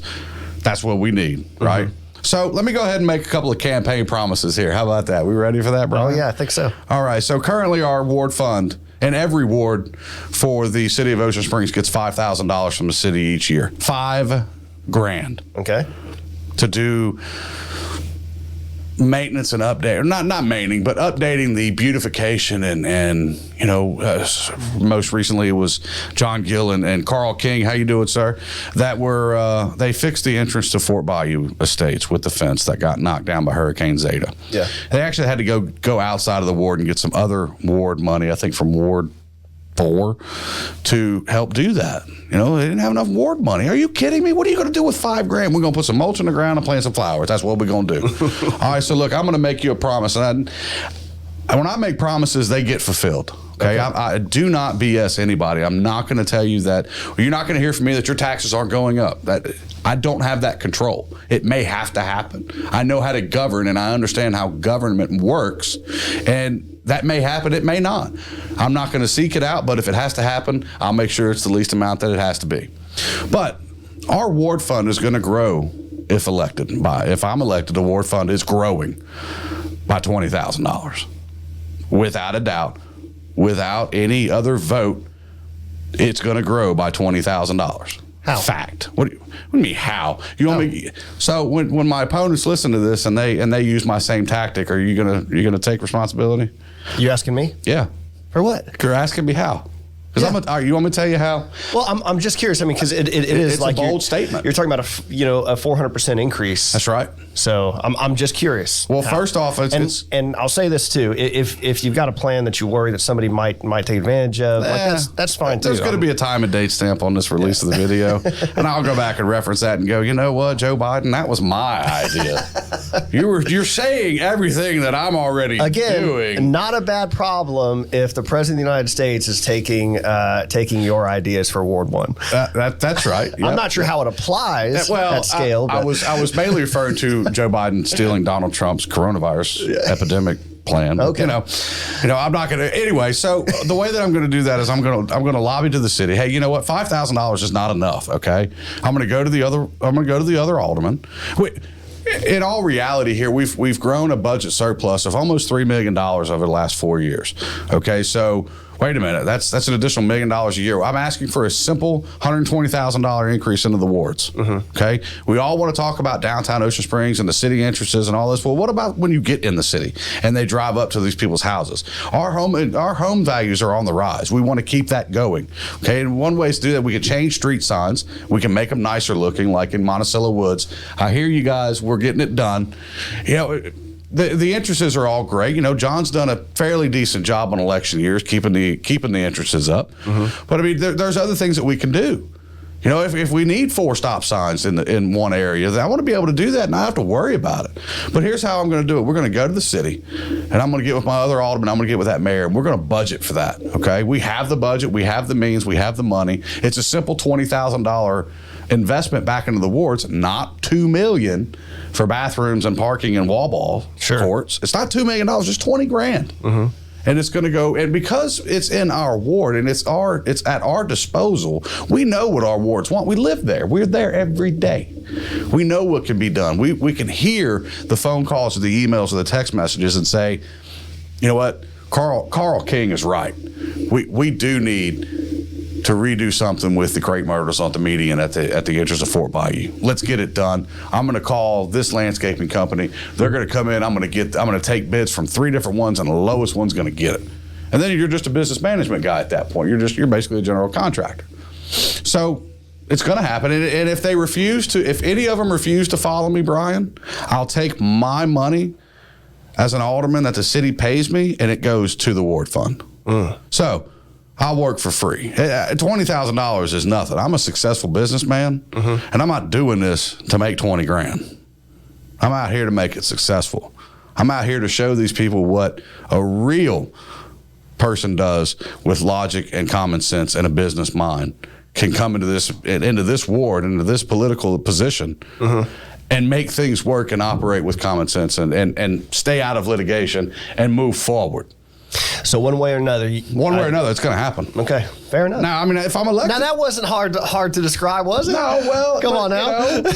Now I'm gonna tell you what. If my opponents come out, well, we're gonna do this because we're getting $20,000 work fund because they're gonna donate their salary. Oh, well, nobody has said that they would do that. And I don't understand that. It's only $20,000. Yeah, you got to go to 2 meetings a month and be available to your constituents. I mean, I'm available anyway. I'm a businessman. I'm in my office at 8:30. Yeah. I'm leaving there at 4 or 5 o'clock, depending on what day it is. Sure. You know, at lunchtime, I'm having a po' boy from Po' Boy Express. I'm smoking a cigar. Yeah, I don't know. I think everybody except maybe one person has a second job that they work as an alderman. So, I mean, this is kind of an additional thing for you. Well, and I know one of the aldermen running, they're going to retire if elected and be full-time representation. I don't have to retire to be full-time representation. Yeah, I don't leave the city. That's just his choice. He's just in a good spot. Right, and he can do that. But I don't have to retire. My door is always open, whether it's my home, whether it's my business. Doesn't matter. Or you can call me, text me, come by. I don't care. You're young, man. You're not where you probably wouldn't be happy if you quit and was just a primary alderman. I think you need to be moving more. Well, I mean, look, this is early on for me in my political career. Yeah. You know, so let me make another campaign promise and another promise to my constituents of Ward 1 in Ocean Springs. I will not be an alderman for 30 years. There is no elected office that somebody needs to be in control of for 30 years. We need term limits on every step of the way. And you know what? Doing what's right when nobody's looking and doing what's right when you don't have to says a lot about your integrity and your character. So right now, yeah, I'm only going to be an alderman for 2 terms. Yeah. If I get elected I'll serve my 4. I may run again. But if I don't run again and I run again later, I'm only serving 8 years as an alderman. You know, I mean, there are other people, hopefully younger people, that are going to want to get involved here with their ideas and their, you know, I mean, come on. How many ideas are fresh and that are new that you've heard today? Yeah. Yeah. Quite a bit, honestly. Well, I've also done 2 podcasts, so. Well, so I mean that's that. So I'm gonna impose term limits on myself. You know, I think it's very important for anybody who's elected to go in, do their time, make the changes they want to do, and it's hard to do anything in 1 term. You need 2, and that's kind of the going thought for anybody else who has term limits, such as a governor or the president. You know, they give them 2. And I think that's fair. And regardless whether or not that's a law or a bill or legislation, that's going to be what I follow. Now, I would challenge every other one of my candidates to make the same promise. We're not here to for them to serve our interests so we can get that state retirement or make that $2,000 a month or whatever it may be, or so you can lobby for things that you want and benefit yourself. You know, they got a word for that. It's called corruption, and we all need to be thinking about self-imposed term limits and not making the city do our bidding, but we need to do the city's bidding. You know, what I really like about that is it's this mindset of, you know, I stand on this principle, this is what should happen, and you're not going to wait for somebody else to impose that on you. You're going to do it yourself. It's the same thing with the $20,000 increase to your ward fund. It's the same thing with your view on your self-imposed term limit. So I think that's really cool, you know. So it's the right thing to do. Yeah. I mean, is there going to be some benefits to being elected alderman outside of the $20,000 a year? Yes. I'm going to get health insurance, you know, through the city. Man, that's going to be wonderful. Yeah. You know, they got a great plan down there. I will get more years into my PERS retirement. Man, that's great. I had that when I was a police officer. So, I mean, there's some benefit there to me doing that, but I'm also getting the experience, and it gives me an avenue to move forward, ladies and gentlemen. I'm not stopping here. Oh, yeah? No. Okay. I mean, what if you're doing a good job, man? What do you mean, what if I'm doing a good job? What if you're doing a good job? Then I'll do a better job as mayor. Okay. Well, but if you're doing a great job as an alderman, would you risk losing out on political office after the 2 terms? Because Good. So, well, it's kind of the same way with the presidency, right? I mean, granted, it's a little different. You know, the president has a lot more power, but most everybody's limited term. They're term limited. Yeah, but not everybody. No, and if you're doing a good job and people want you to stay as the alderman. Hey, you know what? Those same people can vote me in other places. I'll always represent Ocean Springs in this district, in this city. But you know what? Maybe I go after Palazzo. Yeah. There's a lot of people unhappy with him. You going to have term limits? Yes, I will introduce term limits. You hear me now? Okay. If I am willing to self-impose term limits on myself, what makes you think I won't pursue it as an active active legislation? Let me tell you something, Mike. I like you, but right now you're a politician. Okay. So you judge a tree by the fruit that it bears. I understand. All right. So we'll see. Look, I believe you, but I'll really believe you when you do it. Dude, you know what? There is video evidence on social media that I know some keyboard warrior out there, if I don't do what I'm saying, they're going to call me out on it. What am I going to say? Oh, guaranteed. No. I have to live in this community. I have a business in this. My reputation is on the line. I'm doing very well as an insurance agent. I didn't need to do this. This was a risk. Right. You know, I mean, I'm looking to make 51% of the population happy. That's what it boils down to. I'd love to make 75. I'd love all of you vote. But it's not going to happen. Some people are just too bitter and they're not going to do it, or they like the other candidate more. That's fine. That's what this is all about. It's the greatest country we have right now.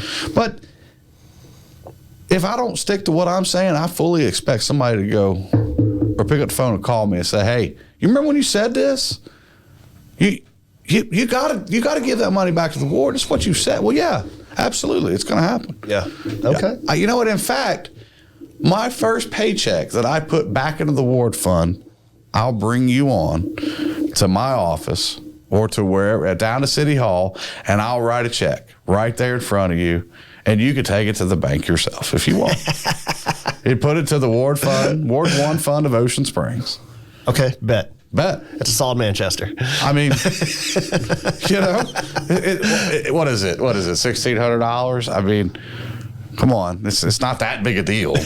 Right. Fair enough. I mean, it's really not. Okay. Well, look. Let's talk about East Ocean Springs. Great. What are your thoughts? Annexation, 57. Okay. 57 to 90, I would like to see some annexation done. I would like to get to Sunplex. You know, a lot of these business developers, a lot of these people, since we talked last, you know, I'm a big proponent of having something that's not within 90 miles to draw people from other cities to come here and shop and spend their money, and we get that sales tax. I'm a big proponent of Trader Joe's. I love the big box store idea. I love it because it's the anchor, because it'll bring in other stores around it that are the mom and pop non-franchise stores that you like to hammer on. But what these big box stores now are looking for, they're looking for interstate access. We have the interstate access with 57. Okay, we have the area out there that is somewhat underdeveloped at Sunplex. You know, there's not a whole lot there, but there's a whole lot of land. We annex that. We build up the East Ocean Springs on Highway 90 between here and the Lutheran Church at the 57 corner. You know what? We have room. We need some anchors. Methodist Church. The Methodist. Sorry, thought it was. That's good. Yeah, it is Methodist. Yeah. That's right. St. Paul. So there's 128 acres for sale right now. Now, how much of that is wetlands? I don't know. Yeah, I'm not an engineer. I'm not a surveyor. I'm an insurance man. Well, we can get by this without that. They've already laid infrastructure underground for those areas to be developed. So there must be a good deal of potential there. So maybe that's where Aldi's going. I don't know that, but either way, my understanding it's going to be East Ocean Springs. Well, that's great. Yeah, you know what we want to talk about income. We want to talk about revenue. We want to talk about the budget. You want to talk about all this money to do this parking garage and to do these things at the boat ramps that we don't necessarily need. But if we want to do all this infrastructure and do all these parks and have all this money that everybody thinks we have when we don't, it's going to take big businesses coming in and other people outside of the ward, outside of the city, contributing to our sales tax base. Sales tax is where we make our money. And we need to grow that, especially with the impending possibility of sales tax going from 7 to 4.5%. We have a problem. Yeah. We need to get ahead of this. We need to quit screwing around, play by the rules, encourage the development, get East Ocean Springs developed with some serious business. Because if we don't, how many more meals are y'all willing to pay? because that's what's going to happen. I'm just going to give it to you straight. Yeah. The city has to operate. If they can't cover their costs because the sales tax got cut by 3%, or in this case it would have been cut 45%. Your city taxes on your mortgage note are going to go up. I'm sorry, but this is the way it is. What other option am I left with? If I can't grow the tax base, I have to do what? You have to increase the tax rate. Right. Which one you want? Well, and that's, again, it's a situation where there's no solution, only trade-offs, That's right. So, yeah. But, making common sense use of the money that we have. Growing the tax base always before the tax rate. Obviously, it's increasing the tax rate's the last thing you want to do. Mm-hmm. And moving forward. I mean, we have the land. We have the opportunity. When you said annexation of 57, are you talking also going south of 90 and I am not getting the high school and maybe get the high school, but look, since we discussed it last time, I've seen some studies and the amount of money that it would take to bring the water and sewer, an electrical component. Well, the electrical's already there, but the water and sewer for the city to bring it to Gulf Park Estate, St. Andrews, and Bell Fountain Beach down there, that area. That's a massive undertaking, and I would not.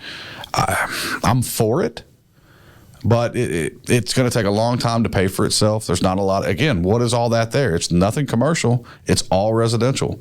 And again, you pay the lowest residential tax rate than anybody else on the coast, so it doesn't make sense to go down there and do that. I mean, we're going to have to add at least 5 officers. We're going to have to take over the fire departments that are there and man them and put the trucks there. I mean, it's a huge undertaking. It's north of, I bet, I don't know this to be true, but I bet it's north of $25 million to do. Yeah, I would say that's an easy number to get to. I mean, so I mean, is it coming? Yes, maybe, probably so, maybe. But it's something I'm going to work with Carolyn on. Hey, what do we have to do to get this done? What is it going to cost? How can we start taking steps in the right direction? I mean, and do the study, do the engineering work, have that engineer committee go, okay, what's it going to take? Do we give them the opportunity for the power companies to come in and put the power underground? Can we utilize that? There's a certain process of doing things. I mean, if we're going to redo the infrastructure and the sewer and the water in Gulf Park or Fort Bayou Estates, does it make sense to keep layering the road? Well, if we're coming in here and tearing this up in June, we're definitely not going to come here and pave it in April. We just wasted time and money. Right. So, I mean, it's just being available and making good, smart decisions. I mean, from what I understand, the water and sewer has already been laid out all the way up 257 up to the sports complex, right? Mm-hmm. Great. Whoever was in charge of building that sports complex, though, I'd like to know who they are. And from what I understand from my constituents, including my opposition, is they didn't do it right. And I'm not I'm a father. I have a 7-year-old, but he's not into baseball and football and all that yet.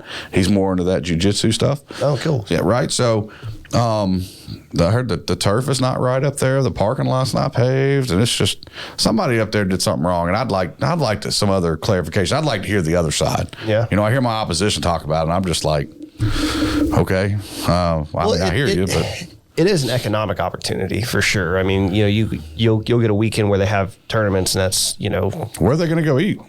Yeah, exactly, and that's where I was trying to transition. But when I was talking with Greg Gibson, it's simply two right.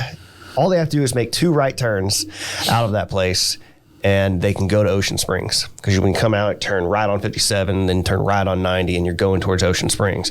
But I mean, it's true. Where are they staying? Yeah, exactly. So they're not eating. But there's no real. It's not self-evident from that point, from that intersection, that's where you want to go. Right. So we've got to fix that. Yeah. Well, you've got to bridge. You got to bridge the underdeveloped area to the developed area. Yeah. I mean, that's all you got to do.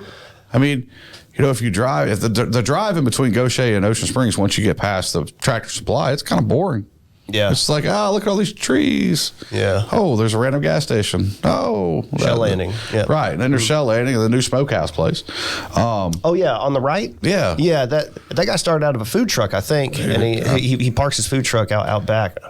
Here's pretty good. Yeah. But, I mean, and Greg's being optimistic. And I love Greg about that. You know, I mean, somebody was taking his signs down in the ward, well, the signs are placed in the right of way. Let's just call it what it is. It's, you know, they're not on private property. They're not on commercial property. They're a foot off the side of the road of Ocean Springs Road. That's public right of way. But still, you don't need to be taking anybody's signs, regardless of whether or not they're following the sign ordinance. Big deal. But don't take his signs. And I messaged him. I said, Greg, man, I'm sorry to hear about this. Rest assured, it's not me. I'm not interested in taking your sign out of a right of way. I want it to stay there, actually. Yeah. But he said, no problem, and, you know, good luck. And we had some nice words. Very nice guy. Yeah, very nice guy. He's been a part of, I think, the YMCA for a long time. Yeah. And he's got a deep history and he does philanthropic. He does, and I wish him well, and I wish him luck. I hope. I mean, he's a great individual. Obviously, you want to win. Yeah, but you know what? Winning's not everything. You know, and just because I don't win doesn't mean I'm going anywhere. Yeah, fair enough. Don't mean I won't run against you in 4 years. Right. You know what? If Greg has the support of Ward 1, then Greg has the support of Ward 1. Congratulations, Greg. Call me if you need me. Yeah. We don't have to be toxic. Right. You know, I mean, the mayor's race is getting toxic. You know, I mean, Ward 4 is toxic. Ward 5 is even a little toxic. We don't have to be this way, guys. We do not have to be, because we have a difference of opinion or a difference of letters beside our name. We don't have to do this. Now, I understand there's people out there, well, this is politics, and we're going to fight between the liberals and the conservatives, and we're just going to do this. Man, no, we're not. No, we're not. I'm not fighting with Greg. I'm not fighting with any of my other opponents. Why do you have to? You don't have to. You choose to. You know, I mean, that's. So I don't do that. You know, if we can talk about the development just some more. Oh, sure. Sorry. Yeah. One of the concerns about bringing in big box stores is at the franchises. And franchises tend to extract money out of a local area rather than infuse the local area with money. I mean, the only people that benefit from that are not necessarily the citizens in the city, and because the majority of the money goes out. So there's no extra funds. They just get the money from, that goes to the city. And so the city's going to take care of basic services first. Well, let me ask you this. What income of the city is given by box stores? Where does the city that's kind of an money? impossible question for me to answer, right? Okay. You know. So it comes from sales tax. Yeah. That's, sales tax generated inside those box stores is given back to the city, right? Okay. Well, you know what? That's a business that's going to have to employ people. Those people will be local. There's not likely Ocean Springs residents per se, though. No, right? well, why not? I mean, it depends on what you want to consider Ocean Springs. Well, for the same reason that only 38% of residents received a stimulus check. Well, for the same reason that, hey, you know what, we have children that work here. I mean, think about it. If a Trader Joe's comes here, do you remember Del Champs? And, oh, yeah. Yep. So we all probably worked there at one point if we were old enough, right? You were not actually old enough. No, I started out, my first job was Broom's gas station there. And then it was Quakes back when it was over where Moran Art is. That's right. And then Advanced Auto Parts, and then Mr. B's. Oh, so you went down there and worked on it. So, yeah. Wait a minute, though. I mean, there are people that need jobs, okay? And where they may hire somebody from another city, that's fine. But there's plenty of people that live right here in Ocean Springs, South, Gulf Park Estates, St. Andrews, Fort Bayou Estates even, that are going to need a job. If the box store is Trader Joe's, I'd be more than happy. It's a little grocery store, come on. That's the sales tax is going to generate income to the city in more of a way like Walmart rather than downtown. It's going to generate more funds. I mean, so they pay their franchise fees. Okay, the city's still getting the sales tax money. But even things like the logistics lines. Shipping, all that stuff, those are typically handled by a corporate structure. Like, hey, we're going to bring in our logistics line, so you wouldn't hire locally for that. Whereas a small business will likely hire, was it Allen Distributing to bring in like sodas or drinks? Allen Distributing brings in the Pepsi products. Yeah. Again, which local company in Ocean Springs has a product that they would be able to be willing to put or able to even handle the mass production required to be in some big box store like a Trader Joe's or an Aldi or a Walmart. There's not that level of industry in Ocean Springs. So what are we taking away? My point is that you wouldn't be buying locally because the industry does exist on the coast. Oh, now look, now I'm not going to say we can't go into that mind frame there. That's just because we put up a Trader Joe's or a Whole Foods or an Aldi or a Tractor Supply, those franchise types of stores. We cannot equate those big box type store visits to what's going on in downtown. And I think that's what you're trying to do. I think you're trying to say that the downtown small businesses are going to be negatively affected by what's going on in East Ocean Springs. The previous question you asked me was about handling the mass market production of an item that could be sold in those stores. And I agreed with you and said that it wasn't there. But what I'm actually talking about is that when I say locally, local is relative, right? I mean, local can be to Ocean Springs, but local can also be to the coastal counties, again, where those services do exist. I care about Ocean Springs. Gotcha. Okay. So I mean, that's where I'm running. I mean, and Ocean Springs has a tax revenue problem, and we need to generate more tax revenue income based on sales tax. Okay. Otherwise, again, we go back to that same question: Do you want an increase in millage or not? We have to grow, and we have to generate more income to the city, and the way we do that is by sales tax. That's one way, at least. Yeah, it's not the only way. Sure, but it's my way of wanting to do. Now, just because we have one big box store, okay, say we get a Trader Joe's, all right? What goes up around big box stores, Brian? Oh, smaller stores, yeah. Smaller stores that are owned by small business. So, I mean, or smaller franchises. Or smaller mom and pops. We don't know. Yeah. But because, and it may work even with Aldi, but if our Trader Joe's is as successful as we think it would be, and those people drive from Goshen, Vancouver, Gulfport, Biloxi, Pascagoula, all coming here to go to that Trader Joe's. They're going to say, well, you know what's right next door? We got Brian Belford's production studio in there. I need to go in there and get a new camera. Or we got to do we need some new lighting, or whatever the case may be. Mm-hmm. Activity generates activity.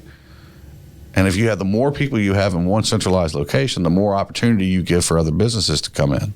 Right. Whether it be food, whether it be retail, or whether it be services. Come on.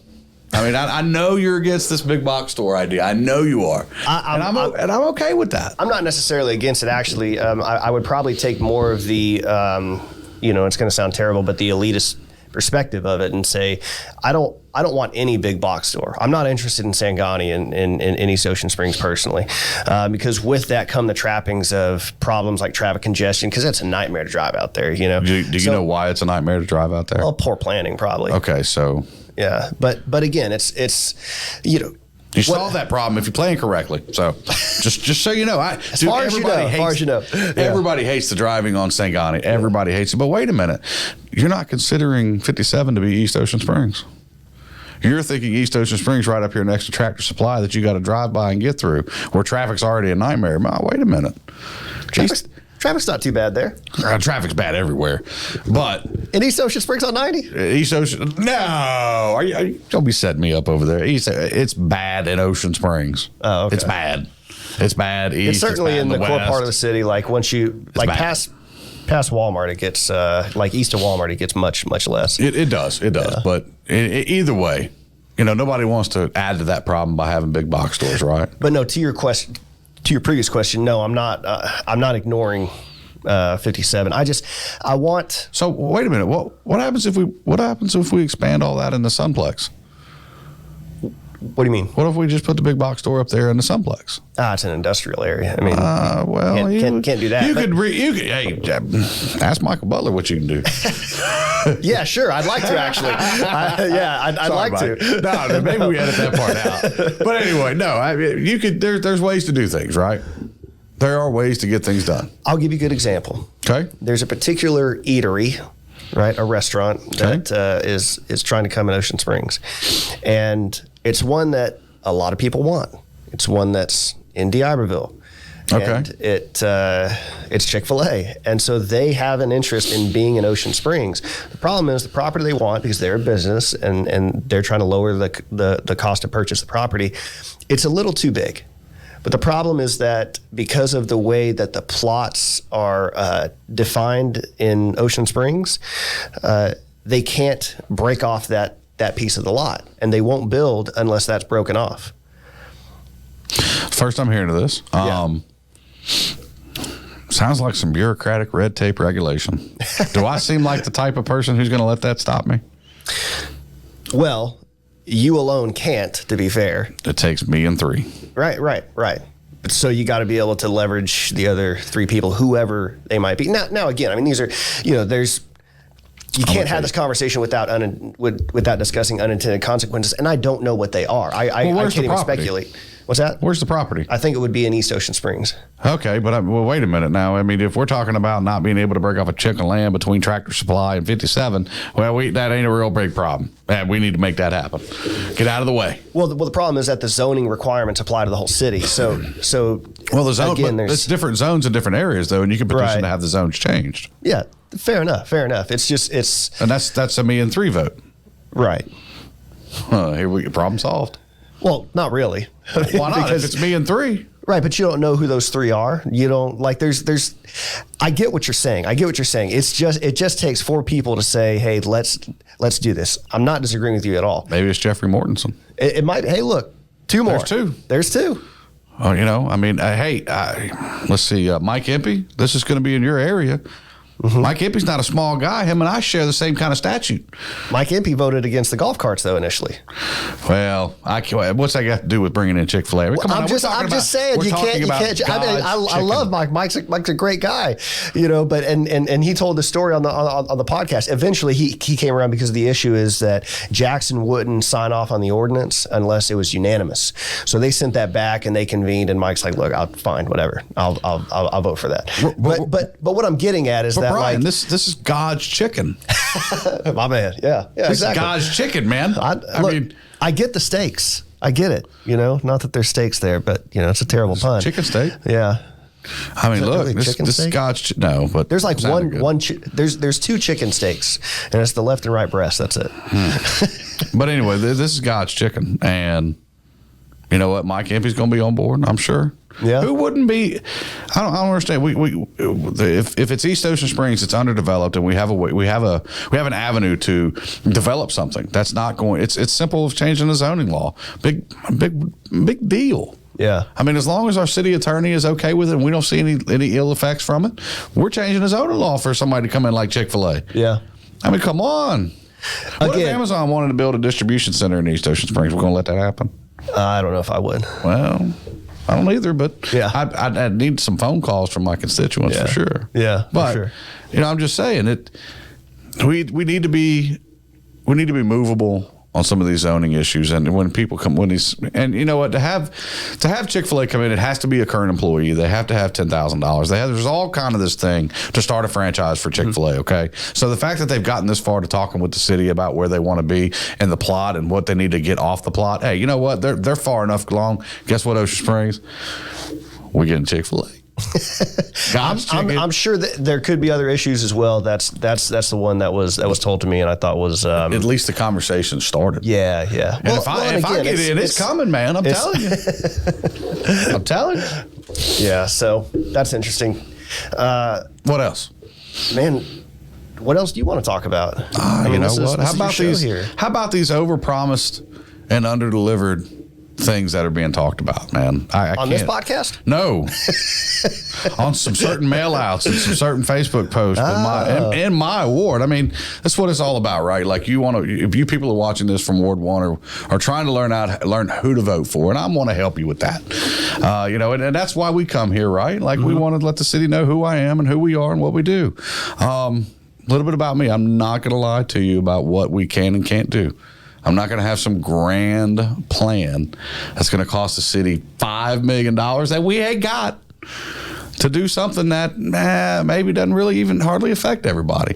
One of my opponent's plans is, they want a bike path on Ocean Springs Road, and they want to widen Ocean Springs Road all the way down to outside the city limits, and they want to be a part of that. And that's great, except it's already done. I mean, it's ready to go. In fact, construction will start within the next 6 months. How is it you can claim to have that idea as your own, want to be a part of starting the conversation, but yet it's already done. Yeah. Look, I think every one of my opponents are good individuals, and I will never, ever attack them personally or anything outside of policy and public law, right, or public rules. But some of you can't follow the signed ordinances that the city gave us when we qualified. Now we have somebody trying to take credit for city items and city things and ideas that are being done, that are in the works, that are approved. The studies were already done. You're trying to take credit for starting that. Nah, I ain't going to let you do that. I'm not going to let you get away with that. You did not start that idea. That wasn't your deal. Why are you taking credit for it? The rest of them are, again, I'm not seeing a whole lot coming from, I'm not seeing a whole lot of controversial, actual detailed things coming from anybody else. But again, hey, I didn't put really anything out there either. I planned to do it on this show. And, well, we had done this show once before, and somehow you lost the file. The file got corrupted. No big deal. God, really? Yeah, I'm going to call you out. Man. I have to. I have to. I'm sorry. I botched it. My B, man. No, you're good, man. B. Hey, it's all good. At least I have my suit now. Yeah. And I look a little better. You look Jeff's like a not stud. sitting here. Yeah. But, let's talk about the real things. I mean, we're going to put a stop sign here. Great. How you going to make money? How are you going to turn the Mary C profitable? How are you going to be one of 6 and lobby to get things done in the city? And I'll tell you again, I've said it already. Ward first, city second is the wrong idea here. We're all in this together. Even the ones that we're up against each other for this election, we're all in this together in the end. And it's just like that with anybody in Ward 1 and over in Ward 6. We're all in this together. What benefits them should benefit us. Should not be a separation there.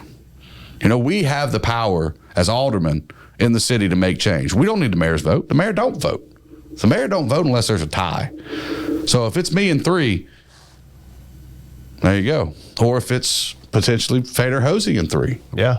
It's whatever she wants. Yeah. Sure.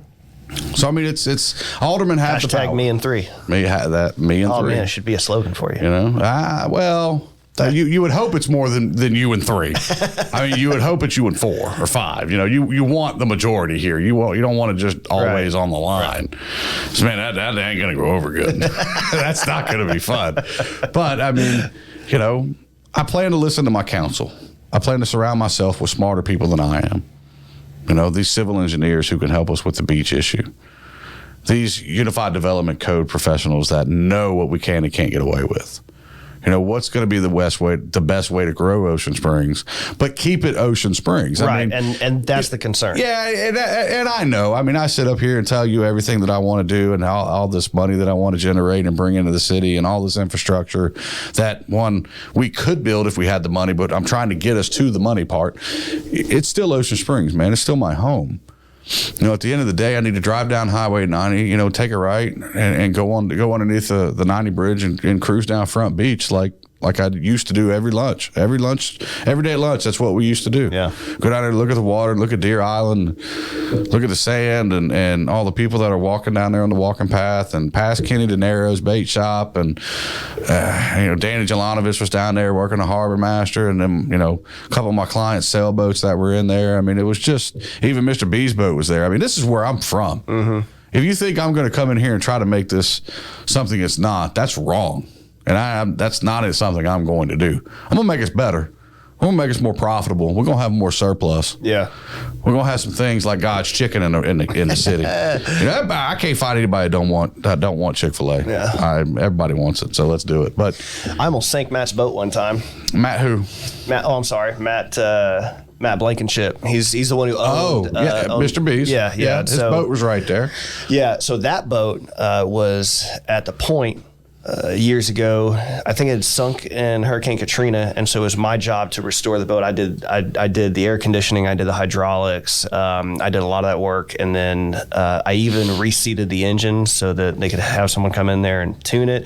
I had to get all the oil out of the yeah. That's a big undertaking. I didn't do that though. I paid some people to do it. Nice. Yeah. Well, I was a bit of a hustler when I was younger. So when this this story involves the Fort Bayou boat ramp, and so I'd replaced the power packs in the boat, and so I was going to have this whole thing. Yeah, I sunk the boat because I didn't put the damn plug in it, and almost sunk the boat. Everybody's done that. If you've ever spent any time around on a boat, you have forgot to put the plug in, and you realize it about halfway through, and you go, "Oh crap!" Let me tell you what's worse than that, though. My dad bought a boat and it had a cabin in it, and he didn't take the plug out, and he had a heavy rainstorm. That's real. We're not good boat owners. Look, that right there will break your trailer. It'll do a lot of stuff to you. Yeah. Speaking of, talking about boating and talking about Matt Blankenship's boat at Front Beach, I had my first job when I was 12. Okay. I drove. We lived in Gulf Hills on the bayou. And my parents were fortunate and well off enough, thank you, Mom, Dad, to buy me a 14-foot fiberglass Mitchell skiff. It was a 1968 Mitchell. And it was nice. It was blue, and it had a 25 horsepower Yamaha on the back of it. Okay. And at 12, that was an amazing thing. Oh, yeah. For sure. I mean, I could go out my back door, untie the rope, get into my boat, pull the motor, put it in gear, and off I was. And I was free. Yeah. I ended up working at Fort Bayou Bait Shop because they told me though, hey, we're not paying for all your gas and all your bait. Do nothing but fish all the time. You're going to have to figure that out on your own. So I went and got a job. I made $5 an hour, and I would work Saturday, Sunday mornings during the school year, and during the summer I would work Friday, Saturday, Sunday, pretty much all day. Yeah. And I would drive it was a dangerous thing. I didn't have lights on the boat, and I would be leaving and trying to get there at like 4 a.m, and I'd cruise up to, had that job for a long time, man. That's pretty rad. I mean, it was. I mean, it definitely built some character. I didn't just sit around and play video games. Mm-hmm. I was out, working and understanding and learning at an early age how to do a business. How to survive if I had to. I could run a shrimp boat. Yeah. Drop the nets and the boards, pick it, go through it, sort it, put it in a bowl. I mean, it was just, you learn a lot of things at that age. It's a very impressionable age. Yeah. So, that's. Yeah, I learned a little trip down memory lane. Yeah, most of the stuff. Well, we did that last time too when you talked about Kids Quest. Oh wow! Don't do that to me again. Oh, could you imagine some parents trying to do that nowadays? No. Drop their kids off at some random indoor fun park and then just go gambling and drinking all night. Yeah. Could you imagine that? Boy, they would lose their mind. Oh yeah. Oh my Lord. That's interesting. Well, Mike. Look, how can people get in touch with you? So I'm one of these candidates that everything that I do, mail out wise, media wise, it's going to have my name, phone number, address, email. You know what? I'm a representative. I'm trying to be a representative of Ward 1. I need to be available to Ward 1. So my address is 3515 King George Street in Ocean Springs, 39564. My phone number is 228-369-8081. My email is michael.bryant@ghains.com. Call me, email me, come by the house, knock on the door. We all one big family here anyway when it all comes over with. Right. So that's how people can get a hold of me. You can find me on Facebook, Michael Bryant. I have an Alderman for Ward 1 page set up. Perfect. Obviously, this is where this will go. And now that we're within 30 days, and I've also been fully vaccinated from COVID. And I've actually had the virus. So I feel a little better about going door to door now, and knocking on it, kind of getting more involved with the public now that I've been fully vaccinated.